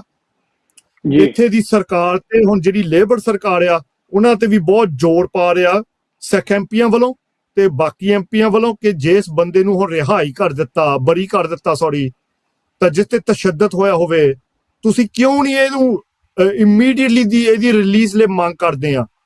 ਹੁਣ ਇਹਦਾ ਵੀ ਇੱਕ ਸਬੂਤ ਆ ਕਿ ਕਿਸ ਤਰ੍ਹਾਂ ਦਾ ਪ੍ਰੈਸ਼ਰ ਇੰਡੀਆ ਦਾ ਆ ਕਿ ਜਦੋਂ ਇਹੀ ਪਾਰਟੀ, ਇਹੀ ਸਾਡਾ ਪ੍ਰਾਈਮ ਮਿਨਿਸਟਰ ਜਦੋਂ ਓਪੋਜੀਸ਼ਨ ਵਿੱਚ ਸੀਗਾ, ਐ ਠੋਕ ਕੇ ਕਹਿੰਦਾ ਸੀ ਕਿ ਜੱਗੀ ਨੂੰ ਇਮੀਡੀਏਟ ਰਿਹਾਈ ਕਰਨਾ ਚਾਹੀਦਾ, ਤਾਂ ਅਸੀਂ ਇਹਦੀ ਰਿਲੀਜ਼ ਲਈ ਇੱਕਦਮ ਕਰਾਂਗੇ। ਹੁਣ ਸਰਕਾਰ ਵਿੱਚ ਆ ਗਿਆ, ਸਾਲ ਹੋ ਗਿਆ, ਸਾਲ ਵਿੱਚ ਇਹਨੀ ਇੱਕ ਵਾਰੀ ਨਹੀਂ ਕਿਹਾ ਕਿ ਇਹਦੀ ਰਿਲੀਜ਼ ਹੋਣੀ ਚਾਹੀਦੀ। ਸੋ ਇਹਦਾ ਕਹਿਣਾ ਇਹੀ ਆ ਕਿ ਕਿੰਨਾ ਕੁ ਪ੍ਰੈਸ਼ਰ ਇਹਨਾਂ ਤੇ ਆ, ਉਹ ਪ੍ਰੈਸ਼ਰ ਇੰਡੀਆ ਦਾ ਹੀ ਹੋ ਸਕਦਾ। ਸੋ ਇਹ ਹੁਣ ਆਪਣੇ ਦੱਸਣ ਕਿ ਆਪਣੀ ਜ਼ਮੀਰ ਇਹਨਾਂ ਦੀ ਕਿੰਨੀ ਕੁ ਜਾਗਦੀ ਆ, ਤਾਂ ਇਹ ਇੰਡੀਆ ਦੀ ਜੁੱਤੀ ਤੱਕ ਥੱਲੇ ਕਿੰਨਾ ਕੁ ਇਹ ਆਪਰੇਟ ਕਰ ਰਹੇ ਆ। ਬਿਲਕੁਲ ਜੀ। WhatsApp ਤੇ ਇੱਕ ਮੈਸੇਜ ਆ ਜੀ, ਇਹ ਕਹਿੰਦੇ ਨੇ ਕਿ ਇਹ ਸਾਰੀਆਂ ਪ੍ਰੋਬਲਮ ਸਿੱਖਾਂ ਨੂੰ ਹੀ ਕਿਉਂ ਆ, ਤੁਸੀਂ ਕਿਤੇ ਵੀ ਕਹਿੰਦੇ ਟਿੱਕੇ ਨਹੀਂ ਬੈਠ ਸਕਦੇ। ਤੁਸੀਂ ਕਰੋਗੇ ਰਿਸਪੌਂਸ ਜਾਂ ਮੈਂ ਕਰਾਂ? ਇਹੀ ਆ ਕਿ ਜਿਹੜਾ ਬੰਦਾ ਸੱਚ ਦੇ ਤੁਰਦਾ, ਤਾਂ ਜਿਹੜੇ ਵੀ ਝੂਠੇ ਸਰਕਾਰਾਂ ਹੁੰਦੀਆਂ, ਝੂਠੇ ਕਰਪਟ ਇੰਸਟੀਟਿਊਟ ਹੁੰਦੇ ਆ, ਜੇ ਤਾਂ ਤੁਸੀਂ ਉਹਨਾਂ ਨੂੰ ਚੈਲੰਜ ਕਰਨਾ, ਫਿਰ ਤਾਂ ਮੁਸ਼ਕਿਲਾਂ ਤੁਹਾਨੂੰ ਸਹਿਣੀਆਂ ਪੈਂਦੀਆਂ। ਇਹ ਅੱਜ ਨਹੀਂ, ਇਹ ਪਹਿਲੇ ਆਪਣੇ ਗੁਰੂ ਸਾਹਿਬ ਤੋਂ ਵੀ ਇਹ ਸਮਾਂ ਆ ਰਿਹਾ। ਜਿੱਥੇ ਤੁਸੀਂ ਖੁਸ਼ ਹੋ ਕੇ ਕੰਪਰੋਮਾਈਜ਼ ਮਜਬੂਰ ਕਰ ਲਓਗੇ, ਫਿਰ ਤਾਂ ਤੁਹਾਨੂੰ ਚਾਹ ਸਮੋਸੇ ਜੋ ਮਰਜ਼ੀ ਮਿਲ ਜਾਓਗੇ। ਪਰ ਜੇ ਤਾਂ ਤੁਸੀਂ ਅਸੂਲਾਂ ਦੇ ਤੌਰ ਤੇ ਜਾਣਾ, ਫਿਰ ਤਾਂ ਤੁਹਾਨੂੰ ਇਦਾਂ ਦੇ ਹਾਲਾਤ ਮਿਲਣੇ ਆ। ਬਿਲਕੁਲ ਜੀ। ਮੈਂ ਇਹਨੂੰ ਇਸ ਤਰ੍ਹਾਂ ਰਿਸਪੌਂਡ ਕਰਨਾ ਚਾਹੁੰਦਾ ਕਿ 50 ਸਾਲ ਸਿੱਖਾਂ ਦਾ ਰਾਜ ਰਿਹਾ, ਉਹਦੇ 'ਚ ਕਿਸੇ ਸਿੱਖ ਨੂੰ ਕੋਈ ਪ੍ਰੋਬਲਮ ਨਹੀਂ ਸੀ, ਨਾ ਕਿ ਕਿਸੇ ਹੋਰ ਧਰਮ ਦੇ ਕਿਸੇ ਬੰਦੇ ਨੂੰ ਕੋਈ ਹੋਰ ਪ੍ਰੋਬਲਮ ਸੀ। ਜਦੋਂ ਕੌਮਾਂ ਗੁਲਾਮੀ 'ਚ ਹੁੰਦੀਆਂ, ਤੁਹਾਡਾ ਆਪਣਾ ਕੋਈ ਘਰ-ਬਾਰ ਨਹੀਂ ਹੁੰਦਾ, ਜਦੋਂ ਤੁਹਾਡੇ ਪਿੱਛੇ ਕੋਈ ਹਕੂਮਤ ਨਹੀਂ ਖੜੀ ਹੁੰਦੀ। ਅਸੀਂ ਜਿੰਨਾ ਮਰਜ਼ੀ ਕਹਿ ਲਈਏ ਅਸੀਂ ਦੁਨੀਆ ਦੇ ਹਰੇਕ ਹਿੱਸੇ ਦੇ ਵਿੱਚ ਰਹਿੰਦੇ ਆ, ਪਰ ਜੇ ਤੁਹਾਡੀਆਂ ਕੋਈ ਪ੍ਰੋਬਲਮਸ ਆਉਂਦੀਆਂ ਨਾ, ਜੇ ਉਹਦੀ ਜੜ ਹੀ ਉਹਨਾਂ ਲੋਕਾਂ ਵੱਲੋਂ ਰੱਖੀ ਗਈ ਹੋਵੇ, ਨਹੀਂ ਜਿਹੜੇ ਬੰਦੇ ਤੁਹਾਨੂੰ ਗੁਲਾਮ ਕਰਕੇ ਰੱਖਣਾ ਚਾਹੁੰਦੇ ਆ, ਪ੍ਰੋਬਲਮਸ ਤੁਹਾਨੂੰ ਉਹ ਦਿੰਦੇ ਆ। ਹੁਣ ਉਹਨਾਂ ਦੇ ਤਾਂ ਸਰਕਾਰਾਂ ਦੇ ਨਾਲ ਕਈ ਤਰ੍ਹਾਂ ਦੇ ਸਮਝੌਤੇ ਹੁੰਦੇ ਆ, ਸਿਕਿਉਰਿਟੀ ਦੇ ਵੀ ਹੁੰਦੇ ਆ, ਬਿਜ਼ਨਸ ਦੇ ਵੀ ਹੁੰਦੇ ਆ, ਹਾਂਜੀ, ਹੋਰ ਜਿਹੜੇ ਰਾਜਨੀਤਿਕ ਸਮਝੌਤੇ ਵੀ ਹੁੰਦੇ ਆ, ਇੱਕ ਦੂਜੇ ਨਾਲ ਖੜਨ ਜਾਂ ਇੱਕ ਦੂਜੇ ਦੇ ਖਿਲਾਫ ਖੜਨ ਦੇ ਵੀ ਸਮਝੌਤੇ ਹੁੰਦੇ ਆ। ਪਰ ਜਿਹੜੀ ਕੌਮ ਹੀ ਬੇਘਰੀ ਆ, ਇਹਦੀ ਸਭ ਤੋਂ ਵੱਡੀ ਐਗਜ਼ਾਮਪਲ ਮੈਂ ਦੇ ਸਕਦਾ, ਸਰਦਾਰ ਮਨਮੋਹਨ ਸਿੰਘ, ਜਿਨ੍ਹਾਂ ਨੂੰ ਆਖਰੀ ਸਮੇਂ ਵੀ ਹਿੰਦੁਸਤਾਨ ਦੀ ਵਫਾਦਾਰੀ ਦੀ ਕੀਮਤ ਇਹ ਮਿਲੀ ਐਜ਼ ਏ ਸਿੱਖ ਕਿ ਉਹਨਾਂ ਨੂੰ ਗਾਂਧੀ ਦੇ ਨਾਲ ਉਹ ਸ਼ਮਸ਼ਾਨ ਘਾਟ ਦੇ ਵਿੱਚ ਜਿਹੜਾ ਉਹਨਾਂ ਨੂੰ ਆਖਰੀ ਉਹਨਾਂ ਦੀ ਕਰਮੇਸ਼ਨ ਕਰਨ ਨੂੰ, ਉਹਨਾਂ ਨੂੰ ਦਾਗ ਦੇਣ ਨੂੰ, ਜਿਹਨੂੰ ਆਪਾਂ ਜਾਂ ਉਹਨਾਂ ਦਾ ਸੰਸਕਾਰ ਕਰਨ ਨੂੰ ਉਹਨਾਂ ਨੇ ਜਗ੍ਹਾ ਅਲਾਟ ਨਹੀਂ ਕੀਤੀ। ਕਹਿੰਦੇ ਨਹੀਂ, ਸਿੱਖ ਨਹੀਂ ਕਾਬਲ ਇਸ ਚੀਜ਼ ਦੇ। ਜਦੋਂ ਕਿ ਸਾਰੀ ਦੁਨੀਆ ਨੂੰ ਪਤਾ ਕਿ ਜੇ ਮਨਮੋਹਨ ਸਿੰਘ ਆਪਣੇ ਦਿਮਾਗ ਦੇ ਨਾਲ ਹਿੰਦੁਸਤਾਨ ਦੀ ਇਕਨੋਮੀ ਨੂੰ ਨਾ ਖੜਾ ਕਰਦੇ ਤਾਂ ਹਿੰਦੁਸਤਾਨ ਜਿਹੜਾ ਇਹਦੀ ਜਿਹੜੀ ਕਹਾਣੀ ਆ ਉਹ 20-25 ਸਾਲ ਤੋਂ ਵੱਧ ਨਹੀਂ ਸੀ ਹੋਰ ਚੱਲਦੀ। ਇਹ ਫੇਲਡ ਸਟੇਟ ਹੋ ਗਈ ਸੀਗੀ। ਉਸ ਬੰਦੇ ਨੇ ਸਿੱਖਾਂ ਦੇ ਨਾਲ ਭਾਵੇਂ ਕੁਝ ਕੀਤਾ ਜਾਂ ਨਹੀਂ ਕੀਤਾ, ਹਨਾ, ਜੋ ਕੀਤਾ ਸਾਡੇ ਨਾਲ, ਚਲੋ ਉਹ ਵੀ ਅਸੀਂ ਪਹਿਲਾਂ ਵੀ ਦੱਸੀਆਂ ਗੱਲਾਂ ਗਾਂ ਵੀ ਦੱਸਦੇ ਰਹਾਂਗੇ ਕਿ ਸਾਡੇ ਲਈ ਤਾਂ ਉਹਨੇ ਜਿਹੜਾ ਐਜ਼ ਏ ਸਿੱਖ ਤਾਂ ਉਹਦੇ ਕੋਲ ਕੁਝ ਨਹੀਂ ਸਰਿਆ, ਹਨਾ, ਪਰ ਸਾਡੀ ਗੁਲਾਮੀ ਜ਼ਰੂਰ ਉਹ ਪੱਕੀ ਕਰ ਗਿਆ ਅਗਲੇ 20-25 ਸਾਲਾਂ ਲਈ। ਪਰ ਉਸ ਬੰਦੇ ਨੂੰ ਵੀ, ਕਿਉਂਕਿ ਗੱਲ ਇਹ ਆ, ਉਹਦੇ ਚ ਮੈਂ ਹੁਣ ਐਗਜ਼ਾਮਪਲ ਦਿੰਦਾ, ਰਾਫੇਲ ਦਾ ਸਮਝੌਤਾ ਜਿਹੜਾ ਇਹ ਡੀਲ ਆ ਜਿਹੜੀ ਰਾਫੇਲ ਦੀ, ਇਹ ਮਨਮੋਹਨ ਸਿੰਘ ਦੇ ਟਾਈਮ ਤੇ ਹੋਈ ਸੀਗੀ ਤੇ ਉਹਦੇ ਕੋਲ ਇੰਨਾ ਨਹੀਂ ਸਰਿਆ ਵੀ ਮੈਂ ਫਰਾਂਸ ਦੇ ਵਿੱਚ ਇਹ ਗੱਲ ਸ਼ਰਤ ਰੱਖ ਸਕਾਂ ਕਿ ਜਿਹੜੇ ਸਿੱਖਾਂ ਦੇ ਧਾਰਮਿਕ ਚਿੰਨ੍ਹਾਂ ਨੂੰ ਜਿਹੜਾ ਤੁਸੀਂ ਬਰਦਾਸ਼ਤ ਨਹੀਂ ਕਰਦੇ, ਉੱਤੇ ਪਾਬੰਦੀ ਲਾਈ ਹੋਈ ਆ ਸਰਕਾਰੀ ਦਫ਼ਤਰਾਂ ਦੇ ਵਿੱਚ, ਉਹਨੂੰ ਖੋਲਿਆ ਜਾਵੇ। ਇਹ ਕੋਈ ਬੜੀ ਵੱਡੀ ਗੱਲ ਨਹੀਂ ਸੀ, ਹੋ ਜਾਣਾ ਸੀ ਕਿਉਂਕਿ ਸੌਦਾ ਬੜਾ ਵੱਡਾ ਸੀ। ਪਰ ਉਹਨੇ ਇਹ ਨਹੀਂ ਕੀਤਾ। ਇਹ ਤਾਂ ਨਹੀਂ ਕੀਤਾ ਕਿਉਂਕਿ ਉਹ ਸਿੱਖਾਂ ਨੂੰ ਰਿਪਰੈਜ਼ੈਂਟ ਨਹੀਂ ਸੀ ਕਰਦਾ। ਉਹ ਸਿੱਖਾਂ ਦੇ ਉੱਤੇ ਜਿਹੜੀ ਕਾਤਲ ਜਮਾਤ ਭਾਰੂ ਆ, ਜਿਹੜੀ ਸਿੱਖਾਂ ਦੇ ਉੱਤੇ ਰਾਜ ਕਰ ਰਹੀ ਆ, ਸਿੱਖਾਂ ਨੂੰ ਗੁਲਾਮ ਕਰਕੇ ਰੱਖਿਆ ਹੋਇਆ, ਉਸ ਗੌਰਮੈਂਟ ਦੇ ਹਿੱਤ ਆ ਜਿਹੜੇ ਉਹਨਾਂ ਨੂੰ ਸਰਵ ਕਰਨਾ ਸੀ, ਉਹਨੇ ਉਹ ਨਹੀਂ ਕਰ ਸਕਿਆ। ਸੋ ਅਗਾਂਹ ਵਾਸਤੇ ਵੀ ਇਹ ਖੱਜਲ ਖਰਾਬੀਆਂ ਜਿਹੜੀਆਂ ਇਹ ਹੁੰਦੀਆਂ ਰਹਿਣੀਆਂ, ਕਿਉਂਕਿ ਸਾਡੇ ਕੋਲ ਸਾਡਾ ਦੇਸ਼ ਨਹੀਂ ਹੈ, ਸਾਡੀ ਕੋਈ ਆਵਾਜ਼ ਨਹੀਂ ਹੈ। ਸਾਡੇ ਕੋਲ ਸਾਡਾ ਮੁਲਕ ਹੋਵੇ ਤਾਂ ਕਿਸੇ ਸਿੱਖ ਨੂੰ ਪ੍ਰੋਬਲਮ ਆਵੇ ਤਾਂ ਦੂਜੀ ਸਰਕਾਰ ਇਹ ਕਿਤੇ ਜਿਹੜੀਆਂ ਗੱਲਾਂ ਅਸੀਂ ਕਰ ਰਹੇ ਹਾਂ ਨਾ, ਜੇ ਭਾਈ ਸਾਹਿਬ ਨੇ ਵੀ ਕਿਹਾ ਵੀ ਕਿ ਜੇ ਕਿਤੇ ਕਿਸੇ ਗੋਰੇ ਨੂੰ ਮਾਰਿਆ ਹੁੰਦਾ ਤਾਂ ਏਦਾਂ ਹੀ ਹੋਣਾ ਸੀ, ਨਹੀਂ, ਸਰਕਾਰਾਂ ਖੜਦੀਆਂ ਨੇ ਫਿਰ। ਸੋ ਇਸੇ ਲਈ ਇਹ ਜ਼ਰੂਰੀ ਬਣ ਜਾਂਦਾ ਕਿ ਕਿਤ ਉਦਮ ਤੇ ਰਾਜ ਮਿਲੇ, ਸ਼ਤਰੂ ਤੇ ਸਭ ਹੋਵੇ ਅਮੀਤਾ। ਕਿ ਜਦੋਂ ਤੁਹਾਡੇ ਕੋਲ ਰਾਜ ਭਾਗ ਹੁੰਦਾ ਤਾਂ ਜਿੰਨੇ ਤੁਹਾਡੇ ਦੁਸ਼ਮਣ ਆ, ਉਹ ਇੰਡੀਵਿਜੂਅਲ ਹੋਣ ਜਾਂ ਸਰਕਾਰਾਂ ਹੋਣ, ਉਹ ਸਭ ਤੁਹਾਡੇ ਦੋਸਤ ਬਣ ਜਾਂਦੇ ਆ, ਕਿਉਂਕਿ ਫਿਰ ਤੁਹਾਡੀ ਲੋੜ ਹੁੰਦੀ ਉਹਨਾਂ ਨੂੰ ਜਿੰਨੀ ਉਹਨਾਂ ਦੀ ਤੁਹਾਨੂੰ ਲੋੜ ਹੁੰਦੀ ਆ। ਸੋ ਇਸ ਲਈ ਰਾਜ ਜਿਹੜਾ ਜ਼ਰੂਰੀ ਆ। ਸੋ ਸਰਦਾਰ ਜਸਵਿੰਦਰ ਸਿੰਘ ਜੀ, ਅਖੀਰ ਦੇ ਵਿੱਚ 1-ਅੱਧੇ ਮਿੰਟ ਦੇ ਵਿੱਚ ਤੁਸੀਂ ਕਨਕਲੂਡ ਕਰਨਾ ਚਾਹੋ, ਫਿਰ ਸਮਾਂ ਆਪਣਾ ਹੋ ਗਿਆ ਜੀ। ਦੇਖੋ, ਕਨਕਲੂਜਨ ਇਹੀ ਆ ਕਿ ਆ ਜਿਹੜੀਆਂ ਖਬਰਾਂ ਭਾਵੇਂ ਅਵਤਾਰ ਸਿੰਘ ਖੰਡੇ ਦੀ ਹੋਵੇ, ਜਗਤਾਰ ਸਿੰਘ ਜੱਗੀ ਜੌਲ ਦੀ ਹੋਵੇ, 1984 ਦੀ ਜਿਹੜੀ ਪਬਲਿਕ ਇਨਕੁਆਇਰੀ ਇੰਗਲੈਂਡ ਵਿੱਚ ਡਿਮਾਂਡ ਰੱਖੀ ਗਈ ਆ, ਇਹ ਸਾਰੇ ਦੇ ਸਾਰੇ ਆਪਾਂ ਜਿਹੜੇ ਮਸਲੇ ਆ, ਇਹਨਾਂ ਦੇ ਸਾਰੇ ਆਲੇ ਦੁਆਲੇ ਇੰਡੀਆ ਦਾ ਟ੍ਰਾਂਸਨੈਸ਼ਨਲ ਰਿਪਰੈਸ਼ਨ ਦਾ ਹੱਥ ਪੂਰਾ ਐ ਰੱਸਾ ਕੱਸ ਕੇ ਨਹੀਂ ਬੰਨਿਆ ਆ। ਹੁਣ ਇਹ ਤੋੜਨ ਲਈ ਯਤਨ ਹੋ ਰਹੇ ਆ। ਆਪਾਂ ਗੁਰੂ ਘਰਾਂ ਦੀ ਸਪੋਰਟ ਜਥੇਬੰਦੀਆਂ ਅੱਗੇ ਲੀਡ ਕਰ ਰਹੀਆਂ, ਤਾਂ ਪੋਲੀਟੀਕਲੀ ਤਾਂ ਮੀਡੀਆ ਰਾਹੀਂ ਪ੍ਰੈਸ਼ਰ ਪਾ ਕੇ ਅਸੀਂ ਐਨ ਜਿੰਨਾ ਵੀ ਆਪਾਂ ਜ਼ੋਰ ਲਾ ਸਕਦੇ ਲਾਉਣੇ ਆ। ਮਹਾਰਾਜ ਕਿਰਪਾ ਕਰੇ, ਗੁਰੂ ਸਾਹਿਬ ਕਿਰਪਾ ਕਰੇ ਤਾਂ ਆਪਾਂ ਸਫਲਤਾ ਹੋਵੇ, ਤਾਂ ਸਿੱਖ ਕੌਮ ਨੂੰ ਇਹਨਾਂ ਤਿੰਨਾਂ ਮਸਲਿਆਂ ਵਿੱਚੋਂ ਸੱਚਾਈ ਨਿਕਲੇ, ਤਾਂ ਉਹ ਸੱਚਾਈ ਨੇ ਪੂਰਾ ਸਾਹਮਣੇ ਆਈ ਜਾਣਾ। ਤਾਂ ਜਿਹੜੇ ਵੀ ਕੌਮ ਦੀ ਆਜ਼ਾਦੀ ਵਾਸਤੇ, ਆਪਣੇ ਮਨੁੱਖੀ ਅਧਿਕਾਰਾਂ ਦੇ ਵਾਸਤੇ ਉਹ ਅੱਗੇ ਆਉਂਦੇ ਆ ਤਾਂ ਖੜਦੇ ਆ, ਉਹਨਾਂ ਦੇ ਮੋੜੇ ਉਹ ਆਈ ਜਾਣੇ ਆ। ਤੇ ਜਿਹੜੇ ਕਹਿ ਲਓ ਪਿੱਛੇ ਹਜੇ ਹਟ ਕੇ ਖੜੇ ਆ, ਉਹਨਾਂ ਨਾਲ ਵੀ ਸਾਬਤ ਹੋ ਜਾਣਾ ਕਿ ਦੇਖੋ ਇਹ ਸਹੀ ਸੀਗੇ, ਐਲਾਨ ਸਹੀ ਸੀ। ਇਹ ਸਾਰਿਆਂ ਨੂੰ ਸਾਨੂੰ ਆਪਣੇ ਇਸ ਮਾਰਗ ਤੇ ਤੁਰਨਾ ਪੈਣਾ ਜੀ। ਬਿਲਕੁਲ ਜੀ। ਸੋ ਸਰੋਤਿਓ, ਸਮਾਂ ਜਿਹੜਾ ਸਾਡਾ ਸਮਾਪਤ ਹੈ, ਔਰ ਤੁਹਾਡੇ ਅੱਗੇ ਫੇਰ ਬੇਨਤੀ ਕਰਦੇ ਆ, ਪ੍ਰੋਗਰਾਮ ਨੂੰ ਤੁਸੀਂ ਜਿਹੜਾ ਇਹ YouTube ਤੇ ਅਪਲੋਡ ਹੋ ਜਾਣਾ, ਇਹਨੂੰ ਸ਼ੇਅਰ ਕਰ ਦਿਓ ਤਾਂ ਕਿ ਜੇ ਤੁਸੀਂ ਸਾਡੇ ਨਾਲ ਪ੍ਰੋਗਰਾਮ ਦੇ ਦਰਮਿਆਨ ਜੁੜੇ ਹੋ ਤਾਂ ਵੀ ਤੁਸੀਂ ਪੂਰਾ ਪ੍ਰੋਗਰਾਮ ਵੇਖ ਸਕੋ ਔਰ ਇਹਨੂੰ ਸ਼ੇਅਰ ਕਰ ਸਕੋ। ਔਰ ਟੀਵੀ ਦੇ ਉੱਤੇ, TV 84 ਦੇ ਉੱਤੇ ਕੋਈ ਐਡਵਰਟਾਈਜ਼ਮੈਂਟ ਕਰਨੀ ਹੈ ਤਾਂ ਤੁਸੀਂ ਨੰਬਰ ਜਿਹੜੇ ਸਕਰੀਨ ਤੇ ਆ ਰਹੇ ਨੇ 514 476 8484, ਇਹਦੇ ਉੱਤੇ ਜਿਹੜਾ 5144768484 ਦੇ ਉੱਤੇ ਸਾਨੂੰ ਸੰਪਰਕ ਕਰ ਸਕਦੇ ਹੋ। ਤੇ ਕਿਸੇ ਵੀ ਐਡਵਰਟਾਈਜ਼ਮੈਂਟ ਦੇ ਲਈ, ਤੇ ਜੇ ਤੁਸੀਂ TV 84 ਨੂੰ ਪੰਥਕ ਇਹ ਆਵਾਜ਼ ਹੈ ਚੈਨਲ ਜਿਹੜਾ, ਇਹਨੂੰ ਵੈਸੇ ਸਪੋਰਟ ਕਰਨਾ ਚਾਹੁੰਦੇ ਹੋ ਤੇ ਤੁਸੀਂ ਸਾਡੀ ਵੈਬਸਾਈਟ tv84.tv ਦੇ ਉੱਤੇ ਜਾ ਕੇ ਡੋਨੇਟ ਵੀ ਕਰ ਸਕਦੇ ਹੋ। ਔਰ ਪ੍ਰੋਗਰਾਮ ਜਿਹੜਾ ਅੱਜ ਦਾ ਇਹ ਸਪਾਂਸਰ ਹੈ ਅਕਾਲ ਇੰਟਰਪ੍ਰੀਟਰ ਸਰਵਿਸਿਜ਼। ਸੋ ਇਹ ਤੁਹਾਡਾ ਕੈਨੇਡਾ ਦੇ ਵਿੱਚ, ਕੈਨੇਡਾ ਦੇ ਕਿਸੇ ਵੀ ਕੋਨੇ ਦੇ ਵਿੱਚ ਤੁਹਾਡਾ ਕੋਈ ਅਸਾਈਲਮ ਦਾ ਕੇਸ ਹੋਵੇ, ਉਹਨੂੰ ਤੁਹਾਡੀ ਪੇਪਰ ਵਰਕ ਫਿਲ ਕਰਨ ਦੇ ਵਿੱਚ ਜਿਹੜਾ ਤੁਹਾਡੀ ਮਦਦ ਕਰ ਸਕਦੇ ਆ, ਔਰ ਚੰਗੇ ਵਕੀਲਾਂ ਦੀ ਟੀਮ ਦੇ ਨਾਲ ਤੁਹਾਡਾ ਰਾਬਤਾ ਕਰਵਾ ਸਕਦੇ ਜਿਹੜਾ ਤੁਹਾਡੇ ਕੇਸ ਨੂੰ ਲੜਨ। ਉਸ ਤੋਂ ਇਲਾਵਾ ਤੁਸੀਂ ਕੋਈ ਸਪਾਂਸਰਸ਼ਿਪ ਦੇ ਪੇਪਰ ਬਣਵਾਉਣੇ ਆ ਤੇ ਜਾਂ ਫਿਰ ਤੁਸੀਂ ਕੋਈ PR ਦੇ ਜਾਂ ਸਿਟੀਜ਼ਨਸ਼ਿਪ ਦੇ ਜਾਂ ਕੋਈ ਪਾਸਪੋਰਟ ਦੀ ਐਪਲੀਕੇਸ਼ਨ ਕੈਨੇਡਾ ਦੇ ਵਿੱਚ ਫਿਲ ਕਰਵਾਉਣੀ ਹੈ ਤਾਂ ਇਹ ਤੁਹਾਡੀ ਹੈਲਪ ਕਰ ਸਕਦੇ। ਇਹਨਾਂ ਦਾ ਨੰਬਰ 514 770 7465 514 7707465। ਸੋ ਸਰਦਾਰ ਜਸਵਿੰਦਰ ਸਿੰਘ ਜੀ, ਤੁਹਾਡਾ ਵੀ ਬਹੁਤ ਬਹੁਤ ਧੰਨਵਾਦ। ਸਾਡੇ ਸੁਣੇ ਪਿਆਰੇ ਪਿਆਰੇ ਸਰੋਤਿਆਂ ਦਾ ਵੀ ਬਹੁਤ ਬਹੁਤ ਧੰਨਵਾਦ।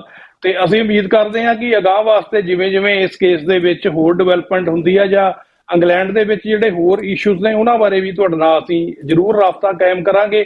ਤੇ ਉਮੀਦ ਆ ਤੁਸੀਂ ਸਾਡਾ ਫੇਰ ਵੀ ਸਾਥ ਦਿਓਗੇ। ਸੋ ਅੱਜ ਦੇ ਸਮੇਂ ਦੇ ਲਈ ਜਿਹੜਾ ਤੁਸੀਂ ਸਾਨੂੰ ਦਿੱਤਾ, ਬਹੁਤ ਬਹੁਤ ਧੰਨਵਾਦ। ਸੋ ਸਰੋਤਿਓ, ਇੱਥੇ ਹੀ ਲੈਂਦੇ ਇਜਾਜ਼ਤ ਤੇ ਸੋਮਵਾਰ ਨੂੰ ਨਵੇਂ ਮਹਿਮਾਨ ਦੇ ਨਾਲ ਆਪਾਂ ਫੇਰ ਜੁੜਾਂਗੇ। ਤਦ ਤੱਕ ਦੇ ਲਈ ਦਿਓ ਇਜਾਜ਼ਤ। ਵਾਹਿਗੁਰੂ ਜੀ ਕਾ ਖਾਲਸਾ, ਵਾਹਿਗੁਰੂ ਜੀ ਕੀ ਫਤਿਹ।